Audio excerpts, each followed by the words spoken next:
So this is what I saw. We're in another air quality alert. It has gone back up. I think last time I looked, it was 250 or something like that. Right now it's 122, which is still unhealthy. So, yeah. And then they say this is supposed to go on through September.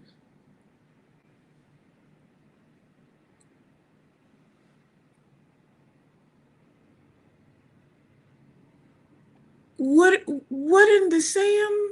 Like, yo. So, yeah.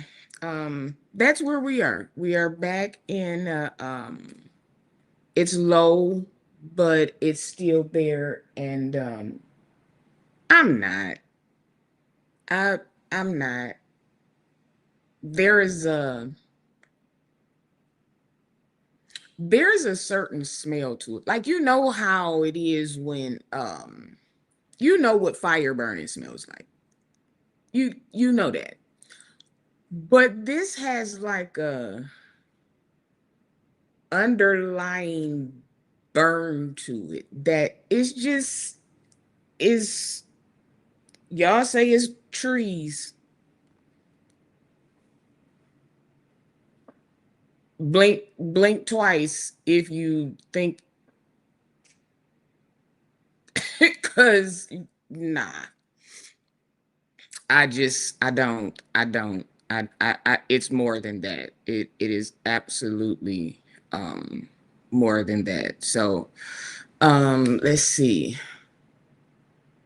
They've canceled like all of our outside events, all of our concerts. We have house music, like a National Detroit um house music celebration every Sunday. They've canceled everything.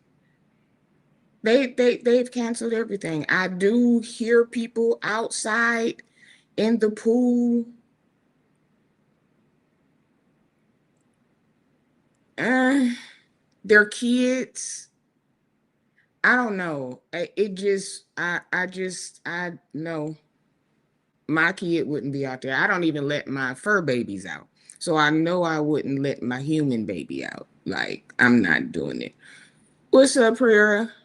Good evening. I remember that the same situation occurred several years ago when the wildfires came from Canada. They did. And at that time, oh, my eyes are watering. At that time, I was in Georgia. So I heard about it, but and then I did come in town and I was like, why is it so smoke? Yeah. So uh I just I don't know. I'm with who we have leading the world. Oh, Father in heaven. I wouldn't mm, never mind. We're not gonna get into that. The juice is here. What is going on? What is going on? The juice is in the building, everybody. The juice is in the building. All right. Let's see. Was it something else? Something else, something else. I'm just trying to do some housekeeping real quick, let everybody get in and get their seats and get their fans. Um, if you need your tissue, go ahead and get your tissue. Uh, and all of that good stuff. So we gonna go ahead and by listen, right now, before I forget, we gonna do this now. Hit the like button. Can we hit the like button? Can we be so kind as to hit the like button? You can double tap the screen, hit the three little dots, hit the like there. Um, that's how you hit. Can we get? Can we get? the likes up, please and thank you. Please and thank you. Please and thank you. If you have not subscribed to the Shine Talk Show, please become a subscriber. We're nice over here. We love the Lord Jesus over here.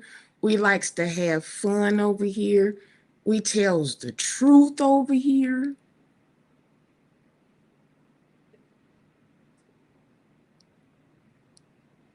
That was about to go left. But yes, we get down to it. And on Sundays, we tell it from the ladies' point of view. Okay. Good evening, Mark. Welcome to the room. Welcome to the room. So I was trying to think of a song or like something to play before, and I was scrolling through one of my old phones, and I found some stuff. So we gonna go on back a ways. We gonna go on back a ways. This is a real recording, so the drums is loud. So you might want to, if you want to, turn down just a tad bit. We gonna go old school Baptist. We gonna go old school Baptist. Sometimes you just gotta go back and it did well. Yeah, we gonna go ahead and go old school Baptist, and then we gonna bring up the ladies. Is that all right with y'all? Now y'all know when the guest choir come in, I remove myself.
All right. All right. All right. All right. If you ever needed the Lord, I promise you we sure do need him right here and right now. All right, without any further ado, I'm going to bring the ladies on up as soon as I get a thumbs up. Thumbs up. I don't want to bring nobody up and they in the goodies. Oh, I tickle myself sometimes. All right, let us bring to thine stage the evangelist of YouTube, the marathon winner. Do you hear me? The marathon winner. Let's welcome I am Courtney. What's up? Good What's evening. up, girl? Hey, girl, hey. Hey. Hi, How Shauna. are you? How are you? I'm good. How are you? I can't complain. I can't complain Good. today. I can't complain today. And then if I did have something to complain about, it wouldn't be no reason to. I'm Right. breathing. Yes. I'm breathing, so we all good. We all good. We all good. And then we have the pastor of YouTube, Yes. the morning inspiration, the juice and radio talk Hey y'all, show. good What's evening, going y'all. Good on? evening. We're here. We are here. Look, we got How our are black you? one. All right. Come on now. With the arms out and everything. Come on. Listen, Uh-oh, wait, my I got. arm is out. I put the Listen, jacket on because my arm is really out, but I was like, no, I'm not gonna do that to the Saints. I'm not gonna. listen. I'm non-denominational. We have our Yes. sleeves out. We do, especially when Come it's so on. hot like it is over here. I got a little jacket. I threw that thing off real quick before these cameras came on. I said it's too hot in this room for that right now. Yes. Yeah. How y'all doing? How y'all doing? Good. I love it. Hey. Good. So, fun fact before we get into it, I chose this video because I was cleaning out my old phone the other day just to make some space, and I ran across a lot of my videos. I was gonna ask if that was So, you. Okay. yes, Mhm. that was 2011. Mm. That is actually the choir that recorded that song. So anytime you hear "If You Ever Needed the Lord," that was my granddad, and that was recorded in like 70 something. Um, Wow. so and then the lady that was playing the tambourine is my auntie Andra. Okay. Uh, she is, well, I can't say well, from all my life, she's been Aretha Franklin's tambourine player. Oh wow. So, and then my Really? uncle on the organ, Daryl Houston, was her organist, piano. So, yeah, Wow. those Okay. are Got that those. music and the history of the family, that lineage. Uh, yeah, Yes. and my Nice. cousin has a baby by her, one of her sons. I'm not gonna say which one. Yeah. Um, so it reaches, and my uncle and Aretha were like this. They both got like sick Mm. around the same time, so they was always on the phone. They would like, she would be playing, he would be playing. Like it was just, it was kind of, I'll say weird now, but watching it, not knowing that they both knew about each other, but nobody else knew. Yeah. Mm. So it was like real weird. And he passed in March of Mm, 2018. hmm She Mm. called me, whatever. I'm doing it. Don't worry about nothing. I done already called the funeral home. Like, just get him there. Beautiful. And Aretha then she Franklin had passed. called you. Hmm How you skate past that? Well, a lot of people got upset with me Okay. because they were like, well, who telling you to do this? Why? And we already know how she Mm. is. She's private. You don't say nothing. So I Gotcha. Yeah, didn't. you right. You Right, right. you I right. didn't. It was people coming to me like, well, who? I You right. said, when Miss Franklin say don't tell, what do you do? You don't tell. Don't You tell. right. Hmm So You are You absolutely don't. right. yeah. And then she passed in August. So it was just like, Yeah. oh. So Mm. it was like a double for the Yeah. family, the Yeah. city, the hmm music. It was just, it was crazy. So I saw that and I was like, let me share. I've The been posting a whole memory. bunch of other people, but let me Family. Hmm let me do my own self sometime. So I'm gonna Yes. close out with one that is older than that. So, Okay. Okay. but yeah. Okay. So Well, come I on, just thought play to the tribute to the family. I love it. absolutely, Celebrate and still absolutely. honor them. Yes. How was church today?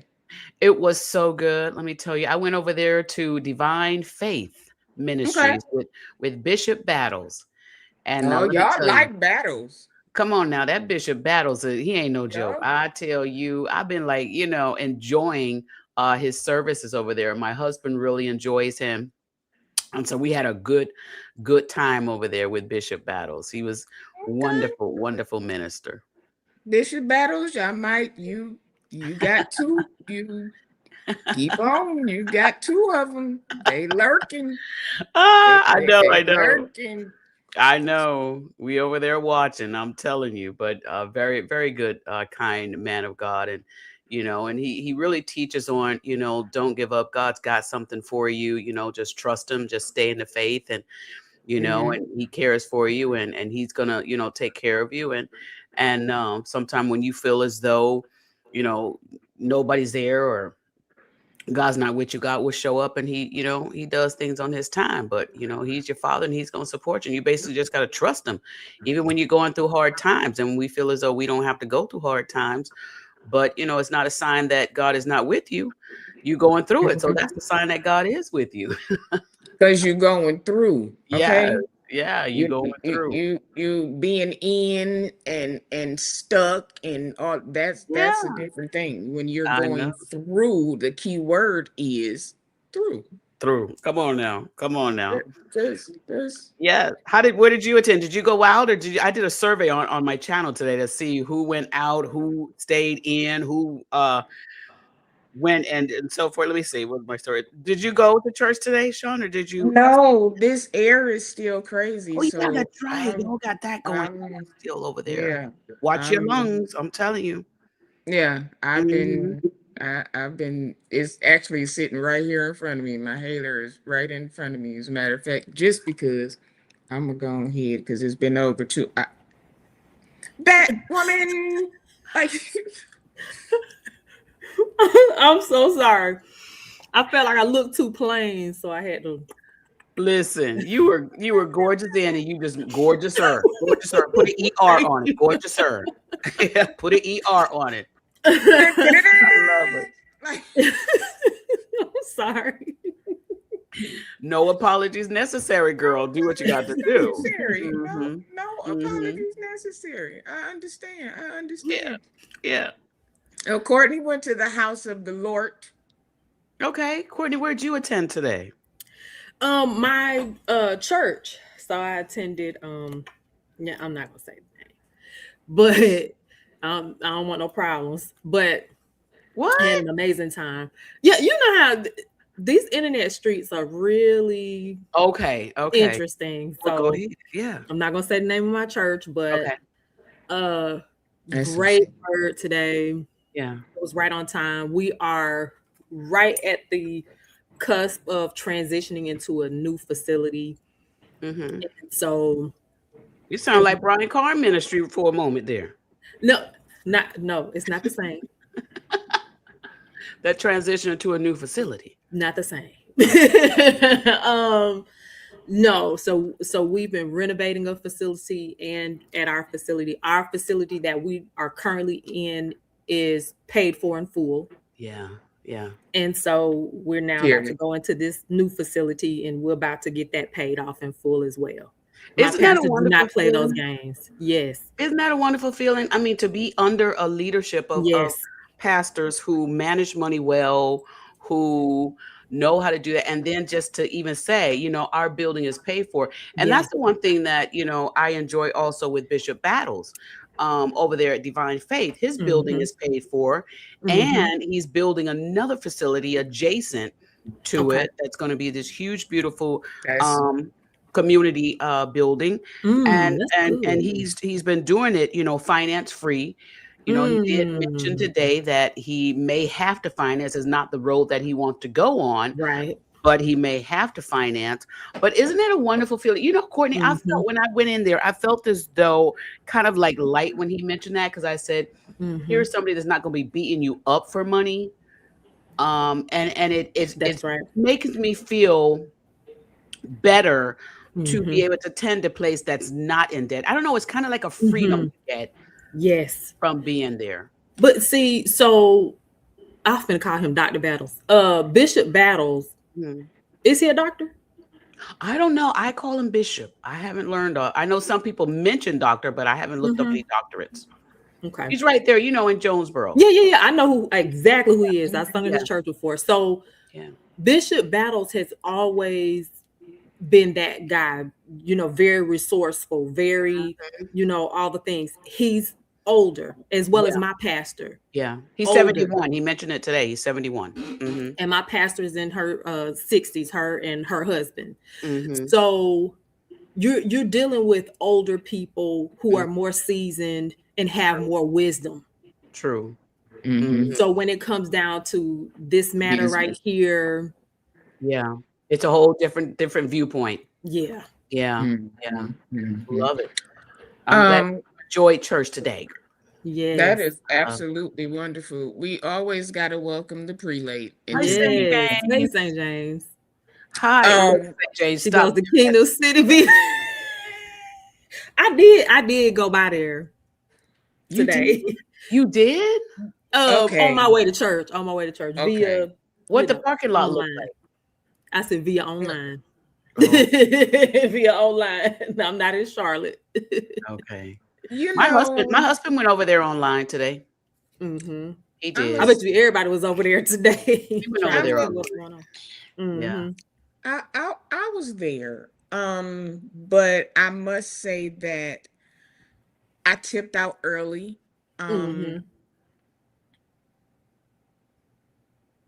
And I said we would, because he took up the last show a little bit. So I'm gonna just say this, and this is all I got to say until August 14th, unless something like, I mean, it's got to be something, Mm-hmm. because I'm pretty much over it at this point. Mm-hmm. Like, I've given the grace that, and again, it's not my pastor, so I don't have to give any grace, but I've tried to be that, okay, guys, we gotta let us come here. Mm-hmm. Like, I did that. You know what I'm saying? And what he did today, I was so disappointed. Mm. I was so disappointed. It was like from the beginning of the message, you're trying to convince people that God is shifting and God is moving, and you had the people play musical chairs and see how uncomfortable it is to move when you don't want to. And I was like, next. I just Well, so moved here's on. the thing. Mm. I've been a part, and I shared this on my live my live marathon the other night. 6 hours You're long. fine. My God. Cool. I've been a member of a church that has been evicted. We were evicted during our convocation. So we were coming back to the evening service when the sheriffs was like, my you all God. can't come back in. Okay. Wow. And so Thank I you, Annette. understand the parishioners still being there. Of course. And I I gave my understand that. pastor grace because, at the time we experienced like a really major split. So we go from having several services starting from 5 a.m. ending at 5 p.m. Right. So I think honestly we had anywhere from 5 to 7 services a Sunday because that's how many people we had. And we were in the process of remodeling another facility to be able to house all the people. Okay. Mhm. So with all of that, I took all of that into consideration. However, there was murmurings of a mismanagement of funds from people that were employed by that particular ministry. Wow. Mhm. So it's kind of hard for people to stomach you pulling up to the what do you call it? You in a shopping plaza, the storefront. You pulling up to the storefront in your Bentley Bentley. Yeah. Yeah.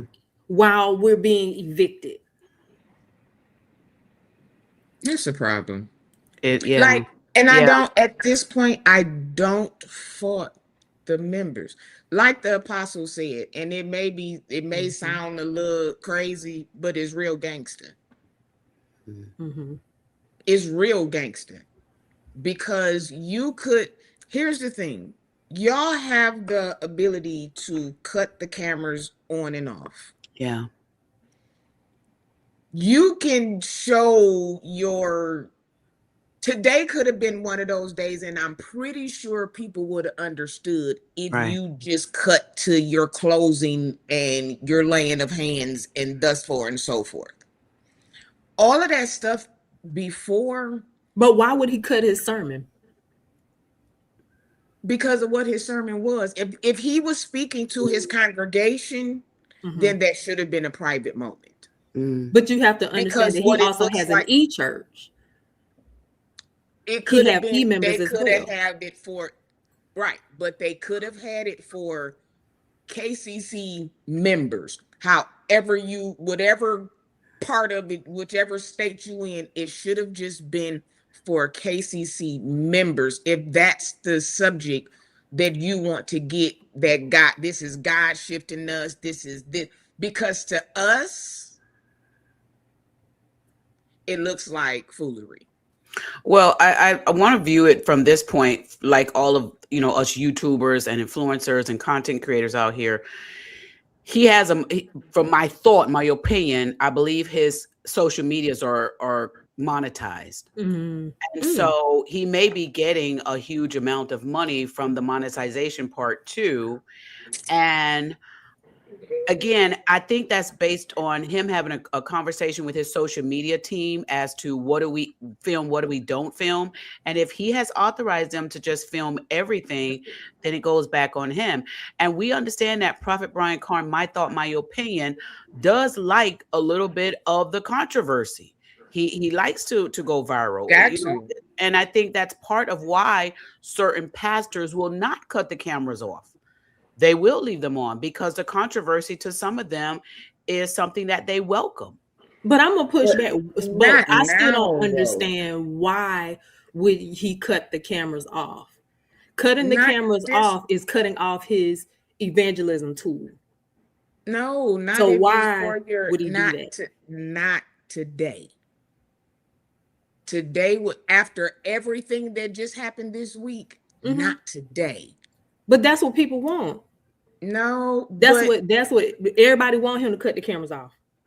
Everybody want him to close the doors of the church. I think not close the doors of the church. I'm not saying that. I'm just saying if today was for KCC community, it should have been streamed to KCC community. Well, that's what Uncle Paul Media was saying in the chat. Uncle Paul Media said, I think today was for his members. He had to talk to them. Well, that's what I'm saying. If that's the case, then Prophet Carn had said that he actually had a conversation with them after service. Oh, okay. And that was not filmed. That's what I'm saying. And that was not filmed. Okay. He said it out of his mouth. I'll talk to you all after service. Okay. About our next step. If that's the case, then what you did do earlier was for us. This throw off stuff is not. This is not the time. Let me say this. And this pushback, and let me give this disclaimer. This pushback is not me being a fan, but we have to sometimes try to put the shoe on the other foot to at least try to make it make sense. If you were in his shoes. Well, no, never mind. Because you said you would have shut the cameras down. You would have cut the cameras. You would have done all the things. But I'm thinking as a pastor, you keep going, even in the midst of adversity. You're showing your people that we still have to keep going. Yeah, I get both of you guys' sides of what you're saying. What I believe Sean is saying is just for the moment, because of what we went through, let's have this private moment together and then we'll proceed the following Wednesday or the following Sunday. I get that. I also get what Courtney is saying.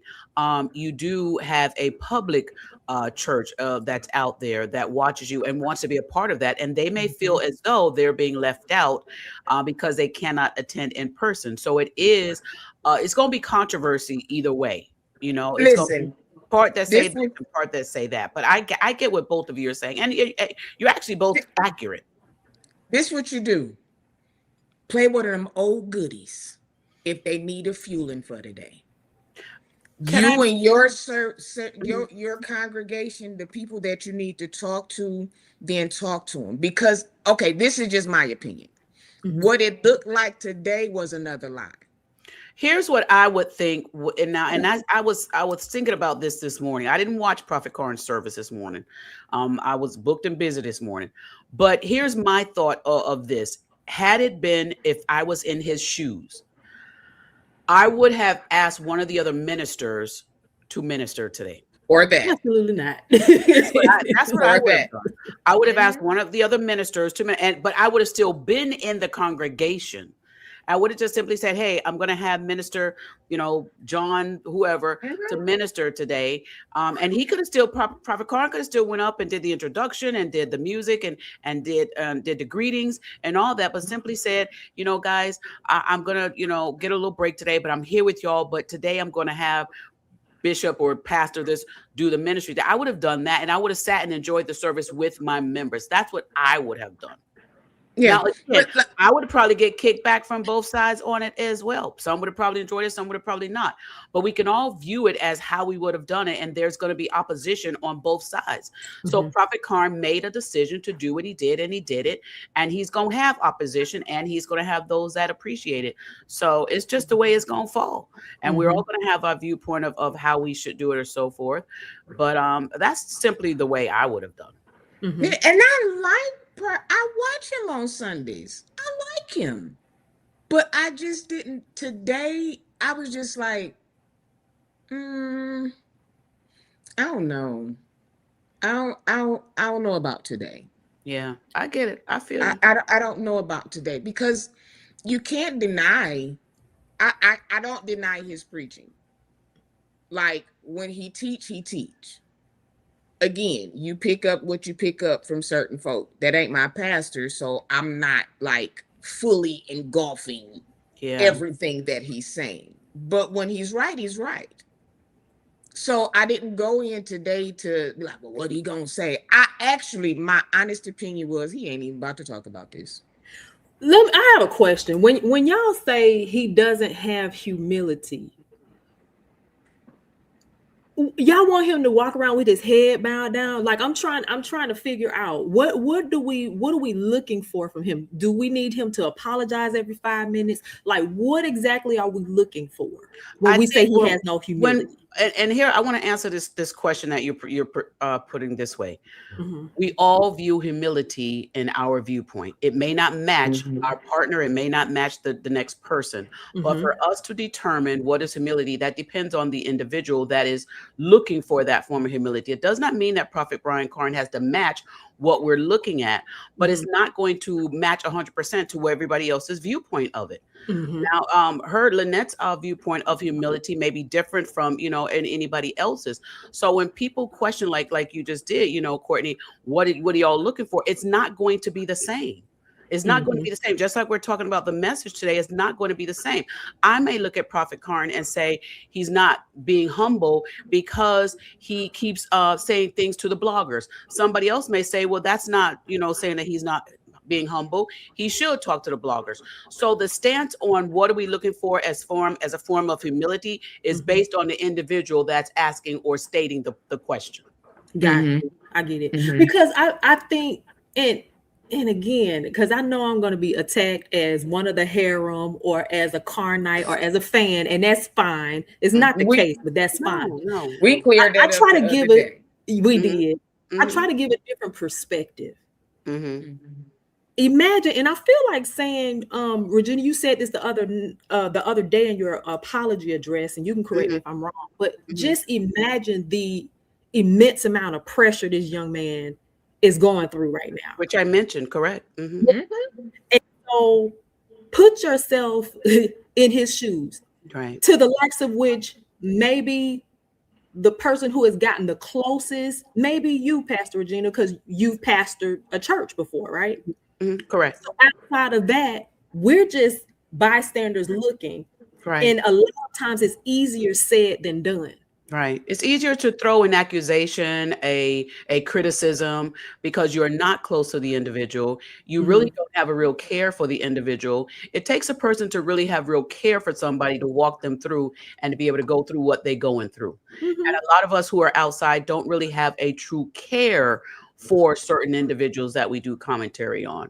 Right. And when I did the apology video to Prophet Brian Karn, I meant that not only to him, but to others, because sometimes we get on these screens as content creators and we have conversations and we forget the human side of that individual. And so sometimes we say things because it's humorous or it's funny, but we forget that we also may be projecting hurt, harm, or, things on them that we really shouldn't do. So we have to be careful and cautious how we do our commentary. It doesn't mean that we're going to stop doing commentary, because I also said that in the video also, and I did a video the very next day on it. But we do have to do what we call proceed with caution, and we just have to be cautious of how we say something. It does not mean that I'm going to allow the public people and the people in the comment to guide how I have a conversation. The conversation is mine to have, but I have to be able to self-correct myself. My intention is not to harm any other individuals, but it's also, I'm not going to be silenced, but I'm going to go in a direction that I feel is going to be better for my channel, my platform, and myself. But we And still that's why when I listened to you, I said, I'm gonna go, because, and then right after I listened to you, I saw the Instagram that Brandy had did. And she was saying how people was talking about her appearance and how you don't know what people are going through. So I was like, okay, I'm gonna just leave it alone until August. But right. then the red nose thing came up, and then it was just like, oh man. And then the eviction thing came up, and it was like, well, Jesus Christ, like, and you can look at him Scratch and my head on see. the eviction. I was like, dog, I ain't like Yeah, that too once tough. that happened, it was just like, okay. Yeah. He But does. He does need to have some counselors, but I think this is my thought, my opinion. It may not be Prophet Karn's reality. I think several people have probably tried to minister to Prophet Brian Karn about his behavior and certain things, and I think, this is my thought, my opinion, may not be his reality. I think he has rejected the counsel, and I think because of the rejection, he has gotten himself into certain situations and certain fires. And that could be a dangerous. Sometimes we feel as though I'm not going to let everybody tell me what to do. I'm the leader over here. I can do this. I can do that. And when people are trying to guide us, and I have to do this on my platform, people will come in my chat, and sometimes I read a comment, and I'm like, you ain't gonna tell me what to do. And then Holy Spirit say, read it again. And then I'll read it again, and I'm like, okay, I get it. They're not trying to be harmful. They're just trying to help. And so sometimes I think leaders have a problem with the help that comes in, and they see it as trying to what's the word, they try and feel like they're trying to control them. But I do think big Prophet Brian Karn has probably had a lot of people that tried to counsel him. He was with the big people. I mean, Rob Parsley, how much bigger can you get? He was with the Benny Hinn's. He was with the big people, but you don't see him with them anymore. So we're going to think that these gentlemen did not sit down and have a counsel with him. So I think he has rejected it. And unfortunately, sometime when we reject sound wisdom, we're out there on the street alone trying to peddle. And it gets harder as the deeper the water gets. And I think right now, Prophet Brian Karn is in some deep water. And he's struggling right now. That's my thought, my opinion. And, Yeah. He's got a lot on his plate.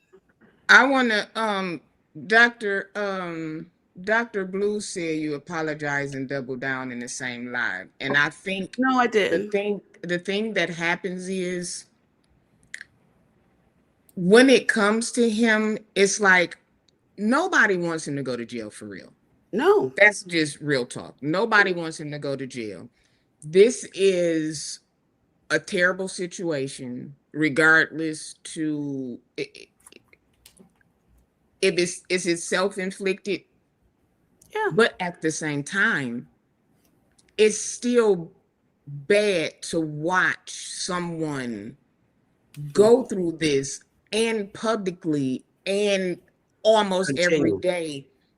That's why I was And you like, get a worse situation. Yeah. yeah, it's like I don't even want to I don't want to do. It's enough people doing it. Yeah. And And I I don't want want to keep doing it in well, see, I look at it. It's just that's why Let I me say said this. yeah. until August. Yeah. Uh-oh. And let me respond to Dr. RT Blue. I don't feel as though I double down, but if that's your interpretation of it, that's your interpretation. I can't control people's interpretation. I can tell you this though, I am one of the only platforms on social media that I have seen that publicly apologize to Prophet Brian Carn. So whereas people may see, oh, well, you did this and you did that, I stand on what I did. I stand on that video. I'm not going to remove it. I keep it up, and I'm moving forward. Now, am I still in the process of having myself go to a position that's better? Yes. And there's steps and methods to this. Just like Prophet Brian Carn in his life, he's got steps and methods, and somewhere he's going to do well, in some places he's not. So I am okay with people having their difference of opinion of why I did my video and how they view it. That's on them. But I do know this: I had the heart enough and the boldness enough and the love enough to come on a public platform and issue an apology to this young man and mean it. I was going to say this: rebuke without relationship can be very murky waters. And I said this before on my live. Mm-hmm. Imagine, again, put yourself in his shoes. Imagine, and I'm not referring to the gentleman that went viral. I'm just saying in general. Mm-hmm. Imagine how many people, because most of his business is public, right? Imagine how many people try to come up to him to correct him or to give him advice. And although some of the correction may be right, some of the advice may be right, imagine what that feels like without relationship. You would go nuts trying to listen to, because you're trying to be humble, trying to listen to everybody that comes to you. You know what I'm saying? So it's like at this point, us, anybody trying to come out and rebuke somebody without relationship, it's just weird. It doesn't land. You're speaking about Bishop William Rudolph? Nope. I said I'm not speaking about him. I'm speaking in general, because it's more than him. Because I want to clarify, my video was not a rebuke. My video was an apology. It's totally different. They're two different things, right? I'm not referring to you. I'm not referring to that bishop that went viral. I'm saying, what I'm saying is, imagine how many people outside of him, he just happened to go viral. But imagine it's try to come to him when they see him, because like he said, he traveled alone. That's what I'm saying. I wasn't referring to anyone in particular, but just imagine if the shoe was on the other foot and you have all these people trying to tell you how to handle your business that you don't have a relationship with and that you don't know. The issue with Prophet Brian Carn with that particular scenario is he went on a public platform and told people to call him. And that's what I believe Bishop William Rudolph was doing for that part. Now, he had, many other reasons for what he did. But for the one part that I'm speaking on, Prophet Brian Carn did make a public statement that says, you could call me. Y'all could call me. He gave the address. Y'all could come to my church. So he put that out there. That was a public thing that he did. Yeah, I'm not referring to that. Again, I'm not referring to that. I'm just making a generalized statement about imagine how many people that have not gone viral for coming up to him, just like the gentleman that came up to Kirk Franklin. Imagine how many people, because of social media and us feeling as though everyone feel as though they have a voice now, they have a platform. Imagine how many strangers are coming up, is what I'm saying. I'm not, talking about anybody in particular. And to that end, that's scary. So just imagine being in those shoes and you like, hey man, you don't know me, and we don't know what he's trying to do behind the scenes. And I'm not saying he's doing it right. Right. But all I'm saying is that relationship does matter. I think sometimes, and I get what you're saying too, because I would rather hear my sister tell me something that I need to correct than a stranger off the street who I never met. So I get that. But then I do believe that sometimes God will use whomever he will use, to try and come to you. It depends on how, thank you, Holy Spirit. It depends on how you coming to that individual. That makes the difference when a stranger comes to you, how they come to you.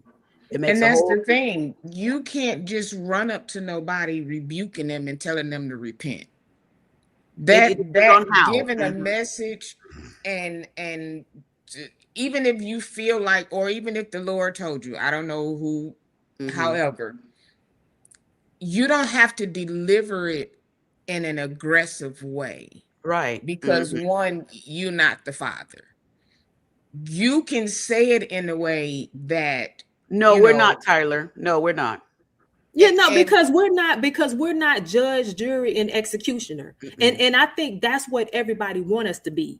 We want to cast the judgment, and then we want to execute the people because they're not doing what we want them to do. And No. that's wrong. and that's why I said, if it was you, do we talk about things? Yes. Right. But do we have to bash? No. No. Right.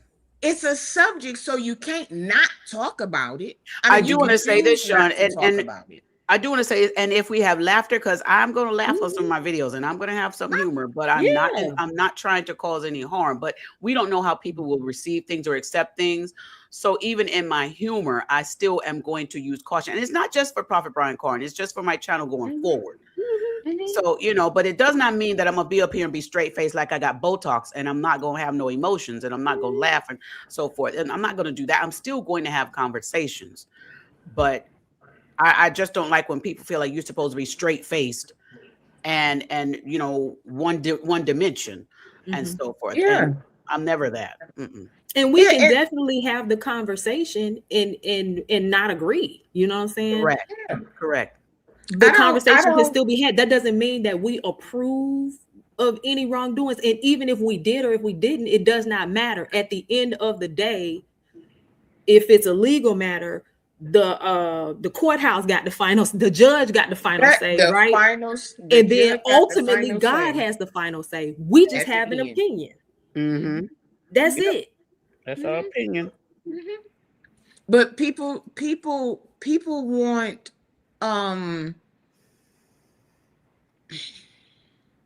you can't, I can't say you can't correct people, but at the same time, how would you want somebody to correct you? Hold on. It depends. He is leading people wrong. Have you ever led two people in your life? Do you lead your family? I'm not trying to be rude. I promise you, I'm not trying to be rude. It's coming off a little harsh though, Courtney. It's coming off. I can understand that. You know why I say that? Because I lead my own household, and it's not easy. That's the point that I'm trying to make. I'm not trying to be harsh. It is not easy leading people, especially when you're growing yourself.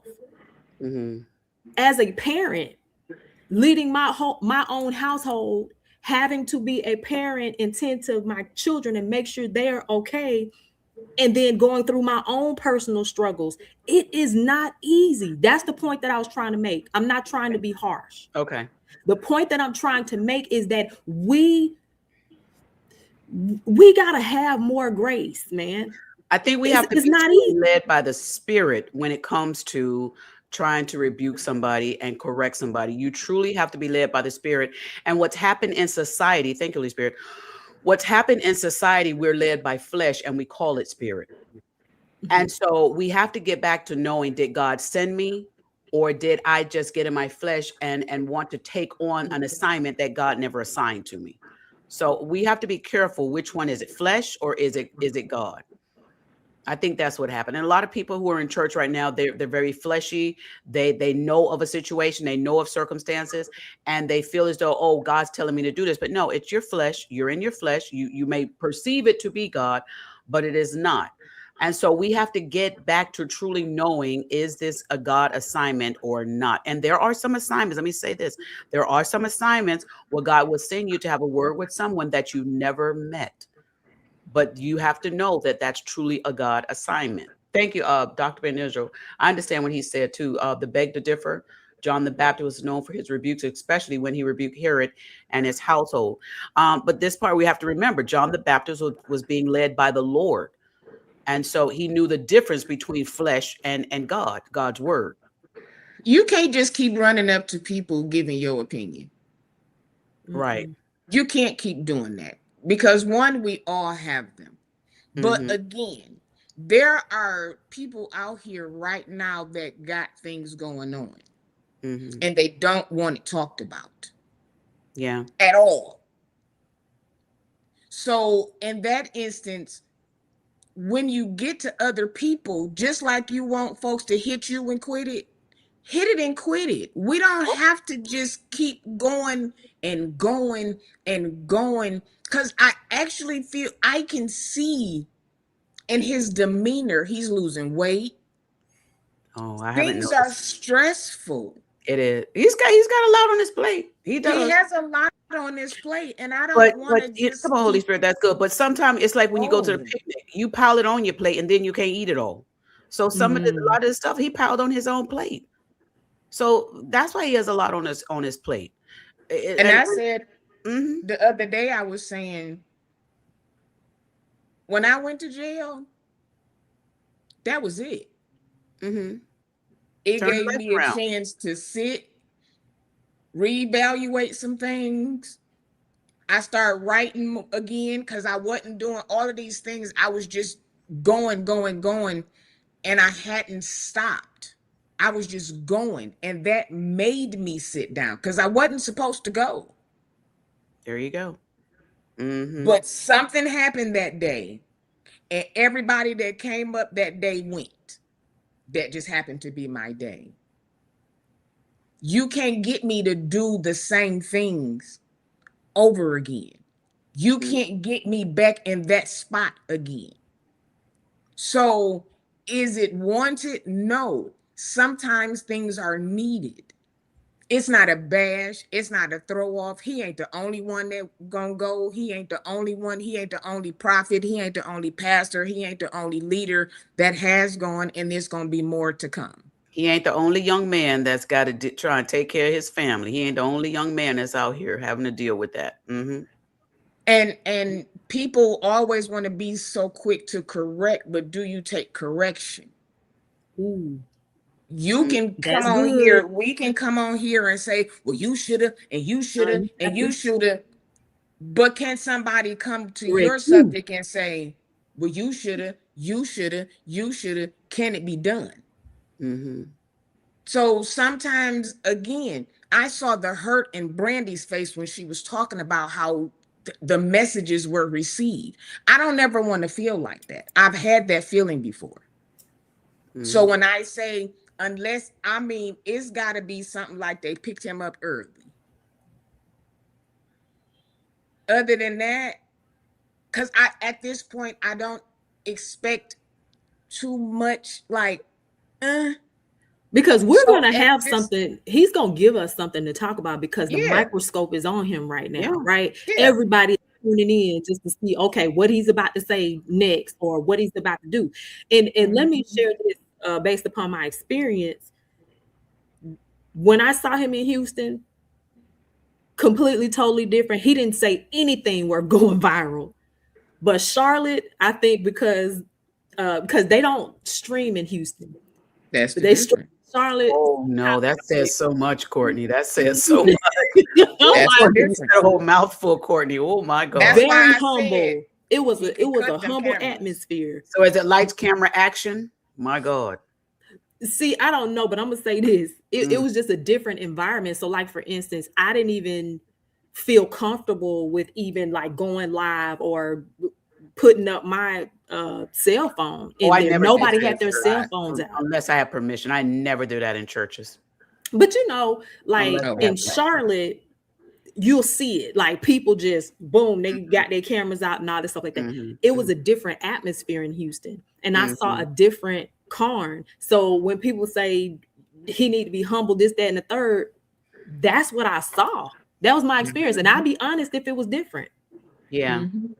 But then everybody's humbleness looks different. Yeah. Because I would do it a certain way don't mean that you should do it a certain way. And again, we don't know what the conversation was that he had with his community. He don't owe us that. We gonna get it anyway. But that private moment, I don't think that he really owes us that. He got the calls coming up. So Let me ask Pastor Regina this. You Nah. you triggered that conversation that we had the other day about he doesn't owe us. Let me ask you this, Pastor Regina, and this is off the subject just a little bit. Okay. If a pastor gets a woman pregnant, Mm-hmm. be it a parishioner or non-parishioner, Mm-hmm. should he make an announcement to his congregation? At some time, point or another, at least to his members. Now, it doesn't have to be a public, it could be those that want to know. If someone wants to have a conversation with him, he should tell them the truth. But as far as public announcements and stuff like that, because in every congregation you might have new not new members, new visitors and stuff like that. So I would say those that want to know, they should ask, and the pastor should give a answer, an honest answer. But he doesn't have to. You don't think he should come before the congregation and make them aware? I personally don't, but there has to be some honesty somewhere. If he is asked, if the pastor is on an interview and he is asked, do you have children? That is an opportunity for that pastor to say yes. That's my thought. Other people may have their difference of opinion, but just to make a public announcement, hey, I had a child out of wedlock, that's up to that pastor, because there are several people that are in those seats. And a lot of them may not be back. They may just have been visiting, or either it may have been their first time, being there. Okay. So, I was curious to know your thoughts. We had this conversation the other night about Sean was saying that it's nobody's business. He shouldn't, come forward. And this was just a generalization. It wasn't directed towards anybody in particular. Yeah. And so, myself and some of the chat, I can say congregation, some of the chat was like the online congregation. Yeah, he should. That's what it is. Let somebody know. But okay. Yeah. And I think going back to Prophet Brian Carn, I think Willie Moore Jr. was trying to help Prophet Brian Carn at that moment when he asked that question, to just get it out there. That's my thought, my opinion. It may not be Willie Moore Jr.'s reality, but that's the way I took it. Willie Moore, I believe, knew it, and he was simply trying to get Prophet Brian Carn to just get that part out there. But didn't Carn say he answered it in a tricky way that was a lie with the truth? Dr. Robbie said. Dr. Robbie said you have to listen to the way he answered it. He never said he don't have any children. He said he's never been married with children. Yeah. That is crazy.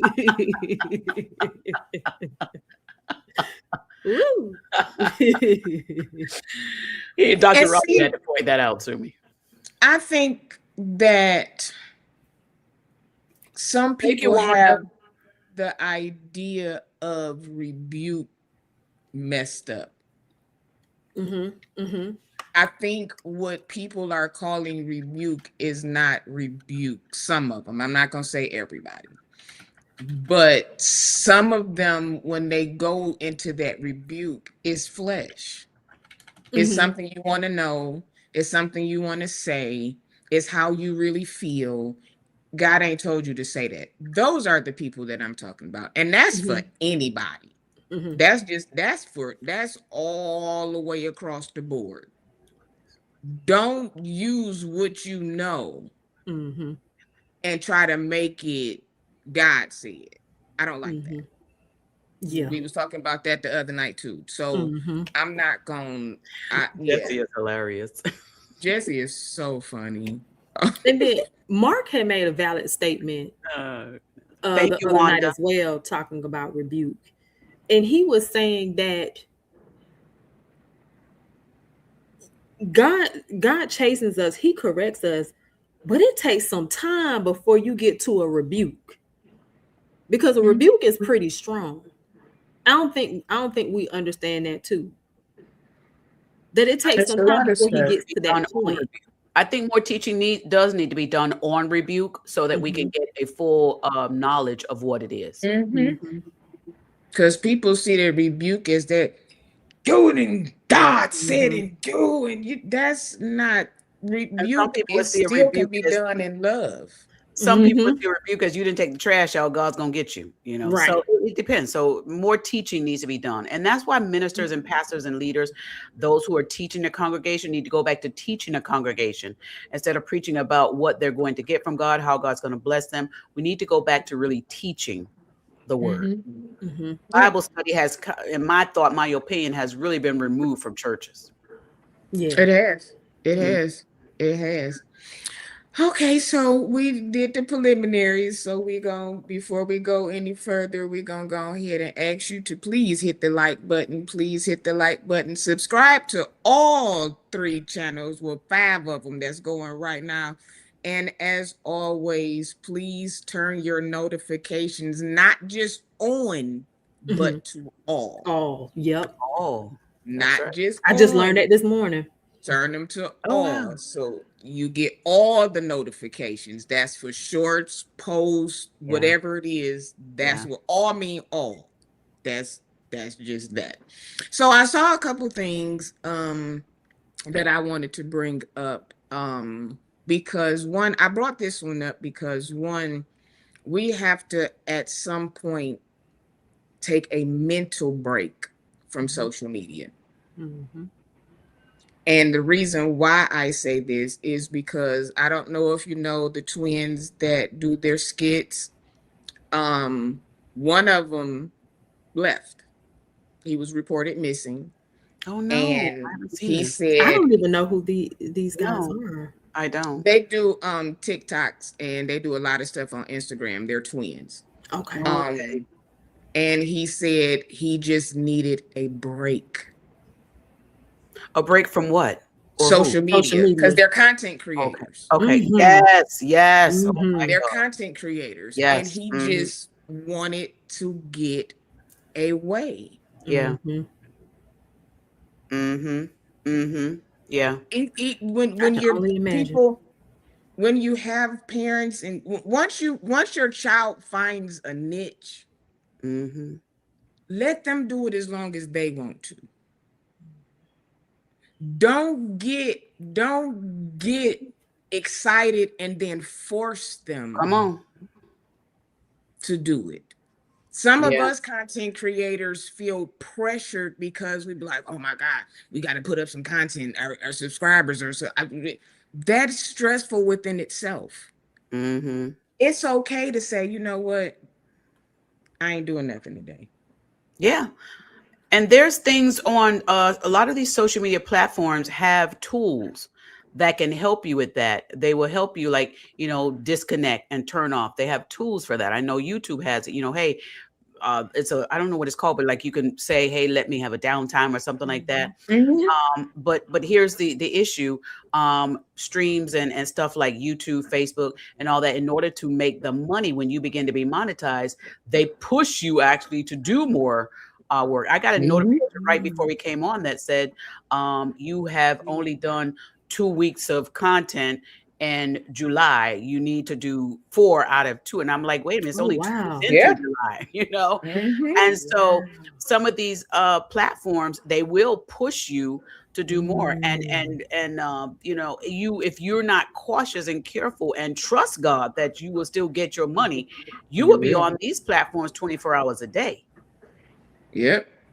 And you have no life. You don't, because what you're doing is you're constantly editing. You constantly, and sometimes I have to just stop scrolling.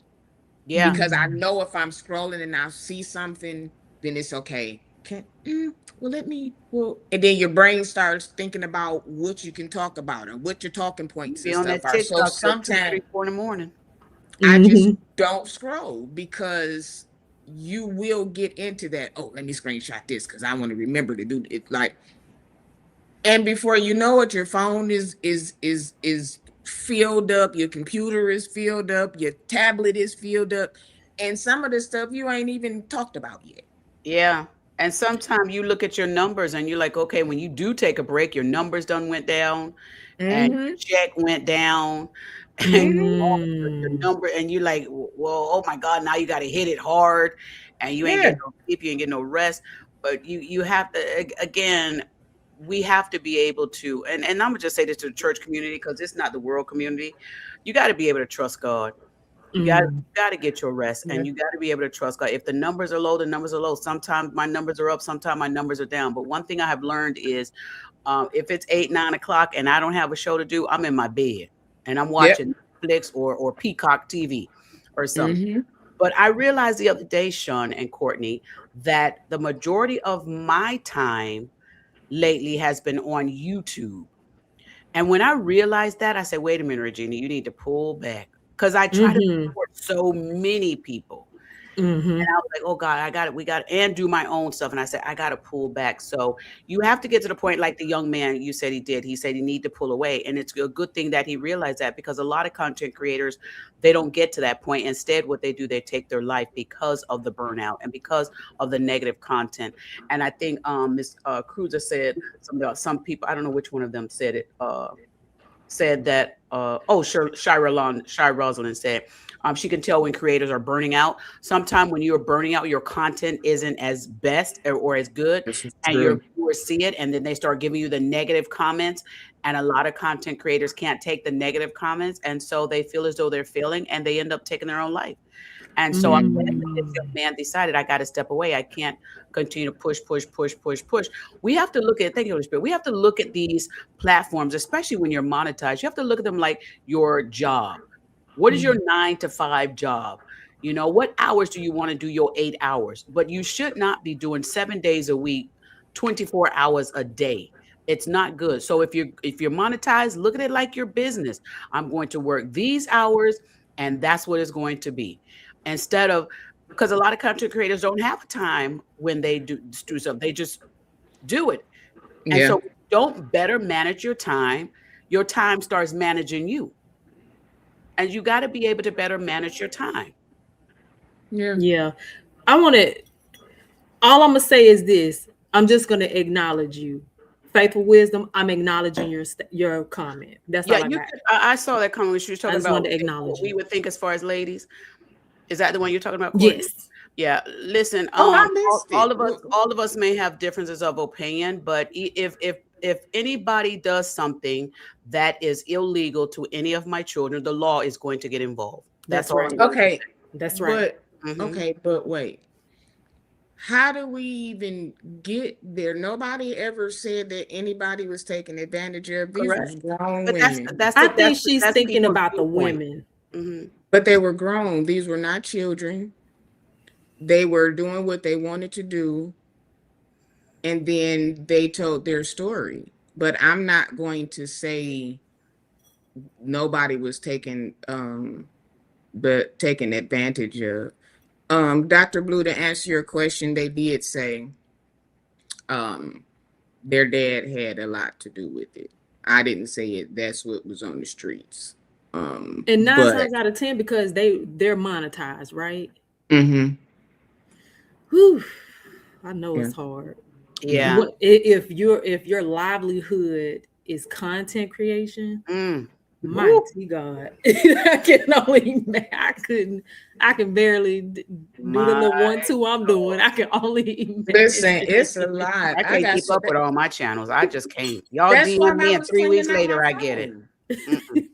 That's why I was cleaning out my phone, because I'm like, what is all of this? I have some channels I have not been on in months, and the only reason why I have the channels is because I didn't want nobody to take my name. So I went on every social media platform that I know, and I have not been on Lemonade in probably a year.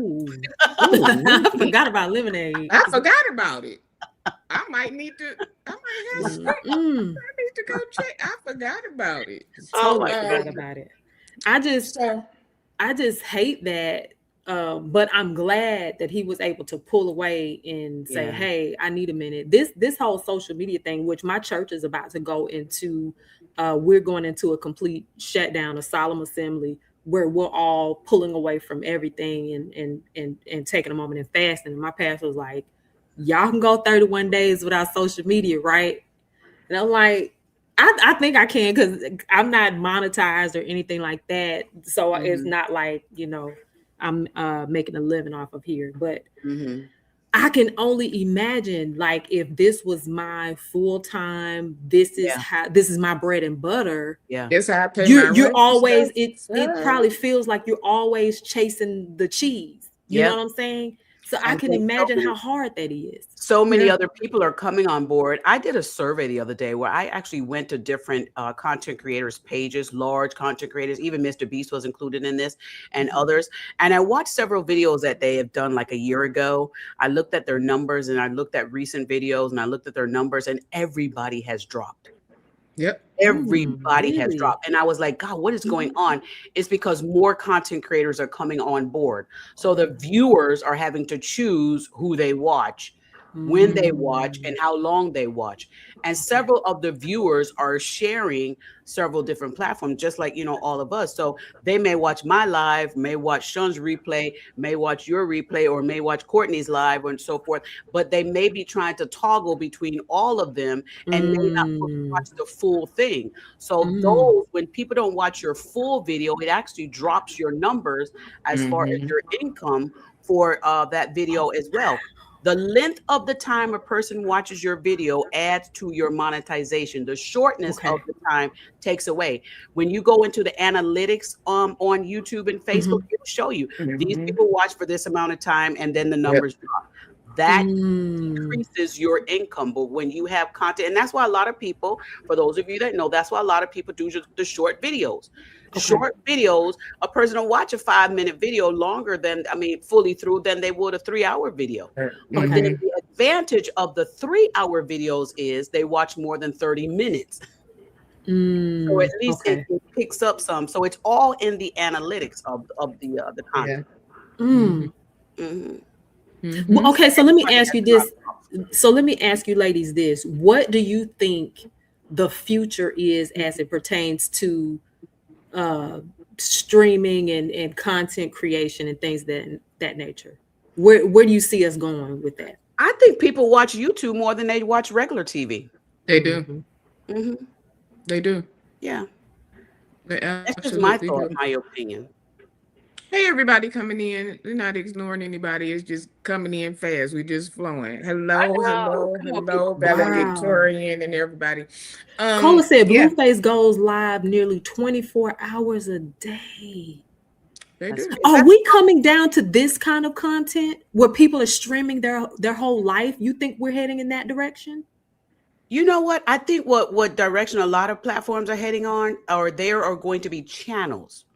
Like we say YouTube channel, but when you think of Peacock and Bravo and Fox 5 and all the Fox News, whatever, those channels are on 24 hours a day. People are watching what some YouTubers and some content creators, whether it's TikTok, whether it's Instagram, X, some of these people are saying, well, I need to be a channel. I need to be on 24 hours a day. That's what some people thought it is. But I also learned this from Peacock, Bravo, and all those other things, Lifetime TV. They run replays. Exactly.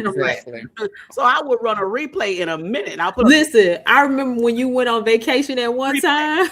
I was like, I'm over there at your channel, like, where's she at? And we watching all these replays. Because I was on that ship. Yes. I ain't mad at it was still coming in, but YouTube is becoming, and now the you have the TVs with everything built in, so it's right there. Yeah, you don't have to go and search for anything. Yeah, it's a lot of people here that didn't even know. They just knew the clouds was cloudy, but they didn't know why. Nobody's watching the news because everybody is. They're watching social media. They're watching social media. And if you don't follow the news channels, then you're not going to see it. So it's important and it's imperative that we talk about kind of like everything. Because if they don't see it on one of the channels, they don't even know what's going on. So it's just... Denise said, wow, I can't imagine 24 hours a day. What are the people doing in their lives? That is so concerning to me. That true, Courtney. True. Yeah. That is so concerning that I would become so consumed that my life becomes content. Mm-hmm. That's a concern of mine. I'm doing enough taking pictures on Sundays and maybe, going live when I go out to eat. That's huge for me. So I can only imagine turning the camera on for everything. And I think that is part of the cause of the demise of some of these relationships that are going Talk about downhill it. Talk and some about of it. these families that are splitting, to be honest with you. Say that twice. Because we're turning on the camera to sacred and private moments. We're letting the public space in. And so once you let the public space in, like how we're talking about Karn, imagine them talking about your life. Yeah. All day. And you opening it up. I went with my husband and I was with my brother that day, and I was on my way home, and I was supposed to do a show at 2:00 that day.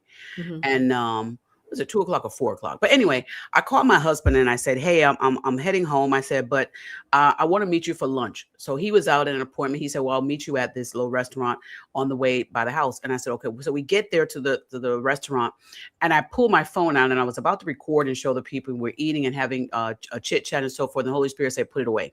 And I was like, "But it's content." The Holy Spirit said, "You have to spend time with your spouse." And I realized that I had not, and I'm gonna say this, y'all married people, let me tell y'all this. I had not really looked at my husband's face that week. And when I say this is I saw him, but I didn't see him. Wow, that's And deep. that's when I realized that phone needs to be left in the car sometimes, because you will actually miss your relationship with your mate, with your spouse, with your children. And Pastor I said, Regina, this skill is too important. So I was like, let me just look at my husband. Let me look at my man. Go ahead, Courtney. look at him now. Listen, Pastor Regina, that is so funny that you are sharing this, because while I was on my way to church, I was trying to figure out what's something else that I can do with my Patreon. And I said, what about I film when I go on dates? Something in me said, absolutely not. Absolutely not. No way, no how. No, never mind. Nope. Just no.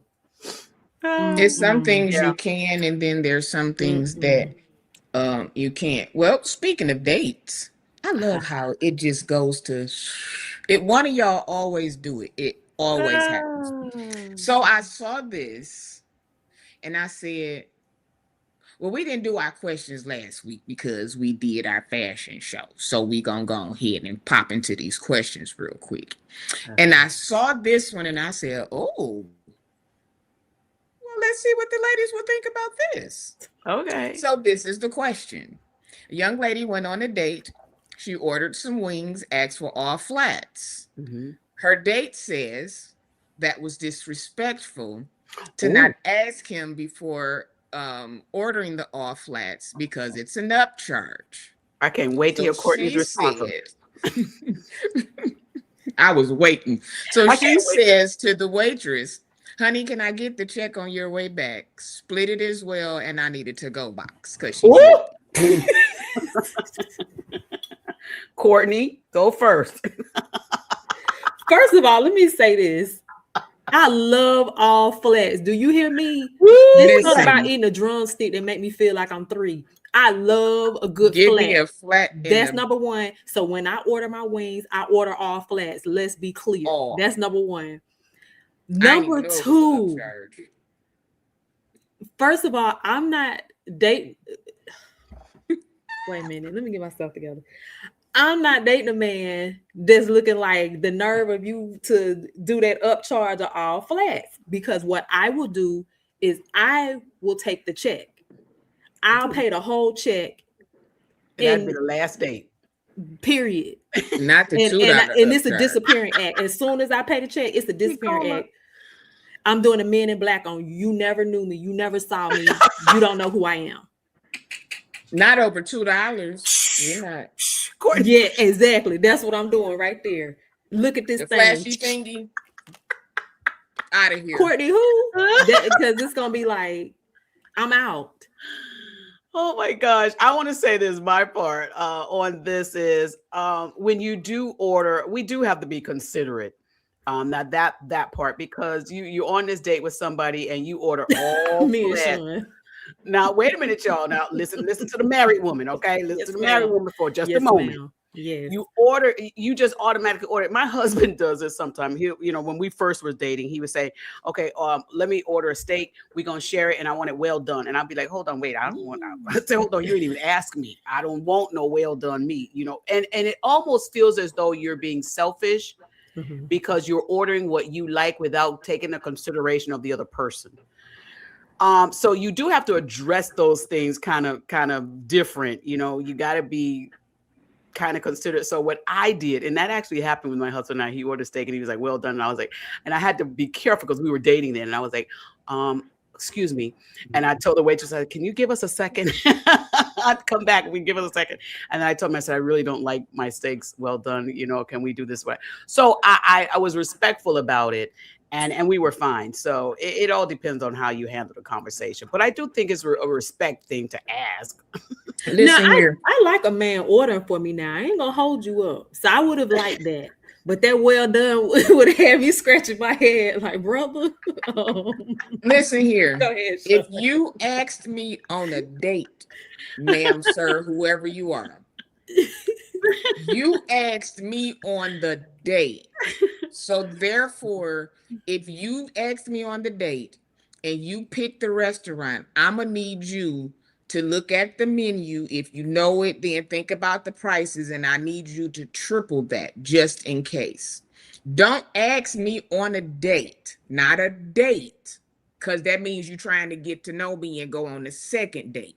But if we're going on a date and you say to me, oh, you gonna order, ask me, how about we don't even have to worry about this no more?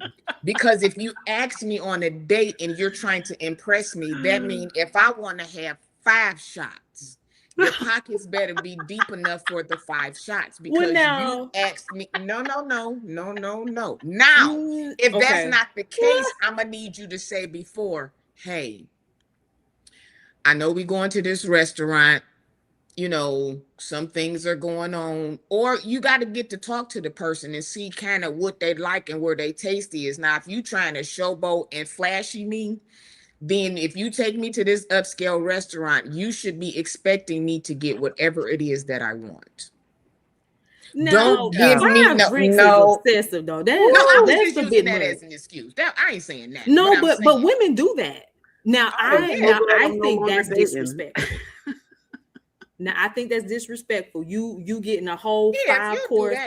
You getting the appetizer. You trying to tear that wallet up. The dessert, and you getting the most expensive thing on the menu, and then you're ordering 5 drinks. There are women that do that. I do think that is not. That's right. Excessive. That's excessive. But then it all depends on the person, who it is. And if you're trying to showboat me and you keep flashing all of this money and you want to then those types, then yeah, maybe. But if we're trying to get to know each other, I know your situation, you know mine, you want to splurge one day, just be like, hey, listen, we are going to this restaurant, or I'll tell you what I've done. Speaking from experience. Sean, what you done? If I was going to take someone somewhere and I was trying to impress them, I'm not going to eat a lot, because I don't want to be like, okay, well, if they order, I noticed that too. I watched that. So I'll order something light, and then whoever I'm with, whatever it is, then I can go ahead on and carry. I eat when I get home, or I stop somewhere else. Well, see, I watch those type of things. If I see, I purposely let you order first, unless we're at a place where I know exactly what I want, I'll go for it. But other than that, I watch to see what you order. I do that intentionally. And if I see you order a side salad and some water, then I'm not getting a side salad and some water, but I'm gonna get something reasonably priced. But I'm gonna say this though. I never ask for anything that I can't afford. Oh, that's interesting. So when I'm out on a date, I have my own coin just in case it goes left. Yeah. So I'm never asking for Morton's and I can't afford Morton's. Now, if you notice anything about me, if you watch my socials or anything like that, you see where I eat. If I eat at Nobu, Mm-hmm. I'm just saying. Mm-hmm. So again, I'm not asking you to wine and dine me in places that I can't afford. The 2 for $25 blessed woman. Listen, if that's what it takes, that's what we got to do. Now wait a minute. Now listen, children. I like the blessed woman. Come on, 2 for $25. We ain't got to go Now, fast. hold on. If we trying to build and we trying to do certain things, I ain't saying all the time. Now I'm gonna give you Don't run me by Applebee's on that first date. Now hold on. Oh no. You go to Applebee's on the first date. It depends. It depends who is the couple now. It depends. If you invite the person and they say, "Hey, I like Applebee's," then we can go to Applebee's. Yeah. But if I'm trying to impress you and we pull up at Applebee's, I really don't expect to hear from you. Or you should just know that you're I'll go in there. I'll give me something to eat, everything. We're going to laugh. We're going to kiki, and we're going to do all the things. And then I'm going to pull my Man in Black thing out on you. Flashy. That's funny. That's funny. But... yeah, nah, dog. I love to go to Houston. Who went to Houston's? I love Houston's too. Why you didn't invite me to Houston? I can do Applebee's.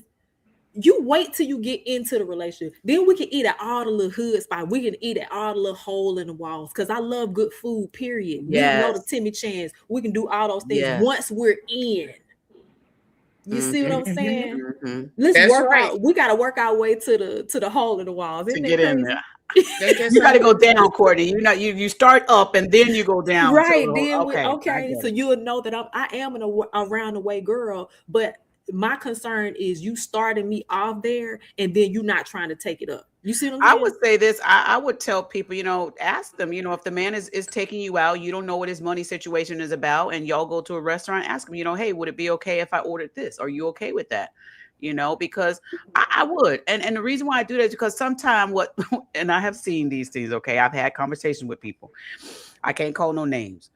But she went out with the man because he took her to a fancy restaurant and her bill was more than he could afford. And what he did was he ordered a salad after he let her order first, the lady first. And he realized everything she ordered was going to consume everything that he had. So he ordered a salad and simply said he wasn't really that hungry. Come to find out later on, he told her, he said he didn't have the money to go beyond that. So I think having a conversation, hey, I'm going to order, is this okay? And sometimes they'll still be trying to flodge on you and be like, yeah, that's fine. And still order the salad. But I'm a respect type of girl, I don't like going in people's wallet, willy-nilly and stuff like that. So I'm that type of respecter. I'm gonna ask you. Listen, is this okay? It's not. I'm not gonna ask you. I'm just gonna be mindful though. So I'm not like, hey, do you mind if I get cheese on my burger? No, we're not doing that. But what I will do is I will make sure that I'm not being exorbitant. You know what I'm saying? Like. I may ask you. So let's say you don't order first. Let's say I do order first. I'm gonna ask you before the waitress gets there. I'm like, oh, what you looking at? What you think you're gonna eat? Like there's different type of things that I'm doing to judge the situation. And then not only that, I'm going to be practical. I'm not gonna order 2 slabs of ribs on the left side. Right. I'm not gonna. I'm gonna keep it cute. Dainty, so I'm gonna order a salmon anyways, or I'm gonna order some type of salad anyways. Yeah. So I'm like you said, I'm going to be, mindful of your wallet. And I like what you said. Order what's in your wallet. What can your wallet handle? Because you might be stuck with a bill. Because there have been some men that these girls order, and the man said, "Let me go to the restroom. I'll be back," and never show back up, and you stuck with that bill. So you better be able to handle it. That times 2. Right. Just in case. But what's up, K-Fit? Okay, so let's see. We got another question. Let's go. What's one thing you are tired of hearing people say? That someone's a narcissist. I was gonna say that. I promise you I was gonna say that. God, I get so tired of that. When are we out of the narcissist era? Jeez, I get so tired of that. They came with that word and just went nuts. Like, so narcissism, don't even know what it means. So narcissism is in fact a diagnosis, right? However, I don't think everybody has, is a narcissist. I think people may have traits, just like with depression. You may have traits, but you may not necessarily be clinically diagnosed with it. Correct. So I think that's why people say that. But I was definitely gonna say that. Yeah, I have a cousin who's a licensed counselor and psychiatrist, and she told me, she said, Regina, she called me, she said, I am so tired of these people talking about people are narcissists and they don't even know what the word is. And They she said don't even know it what it means. amazes her. She said it amazes her how many actual narcissists are calling other people narcissists, but not self-identifying themselves. Yeah. Yeah. Mhm. Wow. Yeah, but I get so tired of that. Mhm. That's yeah. Well, mine is I'm sick of hearing people say repent. I'm tired. I'm over it. I'm over it. I'm so over it. Yeah. I'm way over that. So tired of it. Let's see. Uh what should I was gonna say? She said people saying you're so strong. She said, no, I'm tired. Oh, Man. Mhm. especially when you have lost a loved one. I Mhm. Yeah. cannot stand when people don't do that. Yeah. Yeah, Please okay, don't say do that. life be life, and you're tired of Mhm. saying life be life. It do Oh, be life in though, Gail. Mm-hmm. see, I'm Jesse sorry. said narcissist too. With every narcissist, let Mm-hmm. it go. Find another word, or either find Mm-hmm. out what narcissists really mean. Everybody call it everybody a narcissist. And again, the people that we may call a narcissist may have the traits, but they're not we can't diagnose people. No. Mm-mm. Blessed woman say, I know someone who say they are getting old every time you ask them to do something. Oh Oh my my God. God. My sister does that all the time. She has these three little grandbabies, 7, 5, and 2, I think it is. And she's like, oh girl, these grandbabies. Now mind you, she just turned 50. Oh my God, you're And young. she's like, oh girl, I'm so old. And I said, girl, I said, we gonna have to stop that. We gonna have to rebuke that syndrome of I'm too old. I was like, because I'm 10 years, almost 10 years older than you. And I know Wow. I'm not old. So we gonna Okay. stop that. I do. When Get I up tell and you change do your not look your age, thank you. oh my goodness, you look Thank you. so Listen, good. I be trying. I be trying. I Mhm. wouldn't think it Mm, either. Mm-mm. no, People I that ain't. complain about the weather. I posted Yes. something like this on Threads. I It's said, summertime. you Like, complain about it being too hot. Then in the wintertime, you complain it's about it being too cold. cold. You Oh, know it's going to be very hot in the summer. And you know in some cases it's going to be very cold in the winter. Like we got to get over it. Pick a mhm. season, enjoy it. And the one that you don't enjoy, just tough through Through it. Get through it. it. I don't Come on like what through it. Mhm. people always saying, and I used to get this in the past from a few people, dress your age. I'm like, what? Dress What your is age. that? Because Just how I I'm a feel. Chucks girl. I'm a sneaker girl. I love me a good sneaker. And dress your age. And I'm like, wait a minute, what does that look like? I am not wearing Polly and Esther the twins. I'm not wearing it. I'm not doing it. I don't care what y'all say. I ain't having my skirt to go all the way down past my knees with no pantyhose, from no knee-high pantyhose and the slit in the back showing. I ain't doing it. I'm not wearing that stuff. I'm not I wearing all ain't doing that it. stuff, that fabric Ain't that doing don't it. fit. You I'm not. deserve the right to be comfortable. Come on now. Mm-hmm. Listen, they know, but I can't stand with you. You don't dress your. Some people say it as a compliment, and some people say it as a dig. And I'm like, forget it. Listen, I'm wearing what I want to wear. First of all, I'm just happy it fit. Listen, okay. Yeah, K Fit, Courtney Threads is So speaking of Threads, and since we're kind of in the vein, I want to pose this question since we were previously talking about a first date or whatever the case may be. Now Hey, Cass. this question went viral. Okay. Okay. Okay. And the question was, would you go to church if a guy asked you to church for the first date, would you go? I posted that on my Threads. It went nuts. Okay. So I'm posing the question to you all.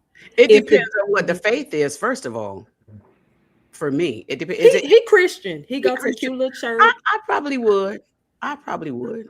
You know, if are we trying to date or something, or we just He's meet up? interested. And he's like, Okay. hey, You know what? I probably would. And here's why I want to see, because, if it turns into something more than that, where we attending? Because sometimes the mhm. church where you attend is the breakup point and be like, nah, this ain't me. Yeah, This ain't. Nicola, if I it's would. church and then we're going to eat afterwards, we're going to brunch after church. I Sean, would. what you got? Jesse said it's a scam. It's And a I tell you what the it's a scam consensus set said. out by Todd. Todd. You know, Oh my goodness. I don't want to say this and sound. I'm just gonna say it.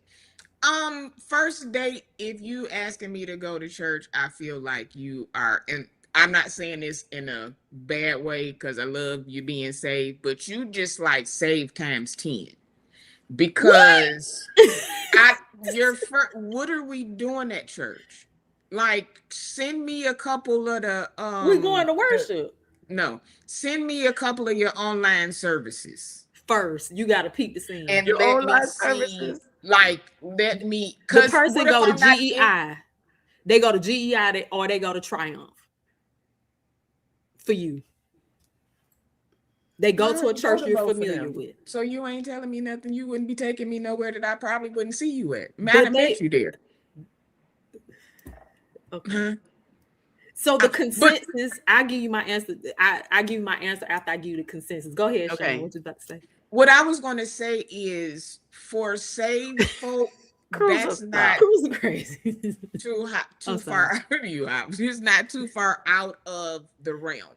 Okay. But for a guy who is just getting to know a girl or whoever they're dating, and you don't know if they go to church, you don't know none of that, and you just be like, well, I want to take you out. I want us to, go and have a nice date. And you be like, okay, but where we going? Well, I go to such and such Pentecostal Apostolic Church of God in Christ, and then we can go eat after. No. How about when you get out of church, you call me and then I'll go eat. Okay. Because that kind of feels a little like, let us talk about church first. Mm-hmm. And then invite me. Don't just be talking about, well, I want to take you to the church. Why? Who at the church that you want to be seen? Because you want somebody at the church to see me. I can't. So why we got to go to the church? Let me tell you what this. The apostle say he's secured. See, he's securing that sweet spot for the night. Oh my God. So I'm gonna say this. I've never experienced that before in my life. However, I have mentioned it because I was so, at the time I had just started going to my church. I was so hype about my church, and I was inviting people, you know what I'm saying? Because I love my church. So, I was like, hey man, what do you think about coming to my church? Da, da, da, da. And he's kind of like, okay. So the consensus, so it didn't happen, but the consensus on my threads was no. Emphatically no. Okay. Wow. Now, so I give you an example. The influencer, Jessie Wu, she said her and her long-term boyfriend, I think they've been together going on 2 years now. Their first date was Easter Sunday. Oh, wow. Okay. So I think they met like on a Friday or a Saturday, something like that. So he was like, hey, you want to come to church with me? And she was like, okay, sure.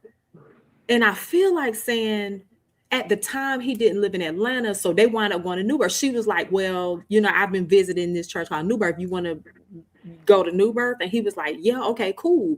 And they went to New Birth, and then after that, they went to brunch. So, but I've never experienced that, and I don't know. That's not a date. The guys that I know don't want to take you to church, because if they take you to church, it's like that means y'all serious. So I want to know whose church it is. I would definitely ask what, even though we all Christian, I would say what church. Because if you asking me, you telling me we going over there to Geno Jennings, I ain't going. I ain't going. No. If I gauge who you dealing with, and I see it come up, I'm gonna have to call you and text you like I ain't coming. But I ain't going over there. But if you are communicating with somebody to go to Geno Jennings church, you're gonna hear it. You're gonna know. You're gonna know it. First of all, I think the ladies sit on one side and the men sit on the other side in Geno's church, right? So that ain't no date. You be able to sit with you. Well, they said that some people do get to sit together, but but for me now, okay, so for me now, if I bring you to the church, it's serious. So now I stopped inviting all these people and all the things. I've stopped that since. And now because I realize that matters, like this is my church family. Church is We're like serious. family, right? Yeah, yeah. And so I'm taking you into my sacred space. I can't just be bringing any willy-nilly person right to the sacred space. So now I get it. Yep, because that'll mess up your it could mess up your spiritual connection. No, these niggas scamming the girl. And that's There on narcissist trait. There it go. There it go. Oh my I'm laughing at this person talking about I be brushing every 15 seconds. Shut up. Oh yeah, Courtney's got beautiful teeth. Yes, Don't she be does. ridiculous. Be brushing every 15 seconds. Courtney, you shout speaking of tongues all over the day. Wow.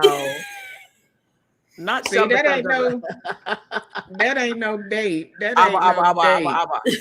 But if I'm asked though, I don't know what I would say. If I'm asked and he goes to a decent church, I may go.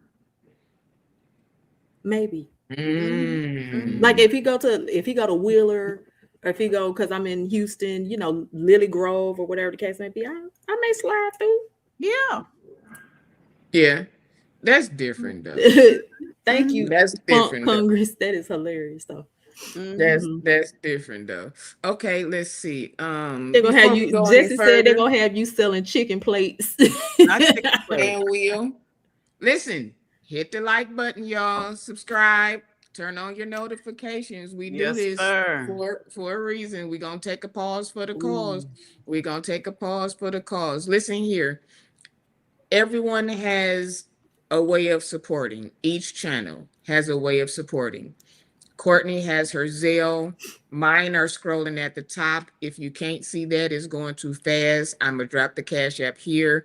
The juice, we already know what hers is. If everybody has theirs on their screen, please, if you would be so kind as to just donate something, a like. That's the one we want. Take a thumbs up on my video. I appreciate hit the thumbs up. Yeah, that's the way of support, to hit the thumbs up. And if you are not subscribed to either one of these channels, take a moment and subscribe to each one.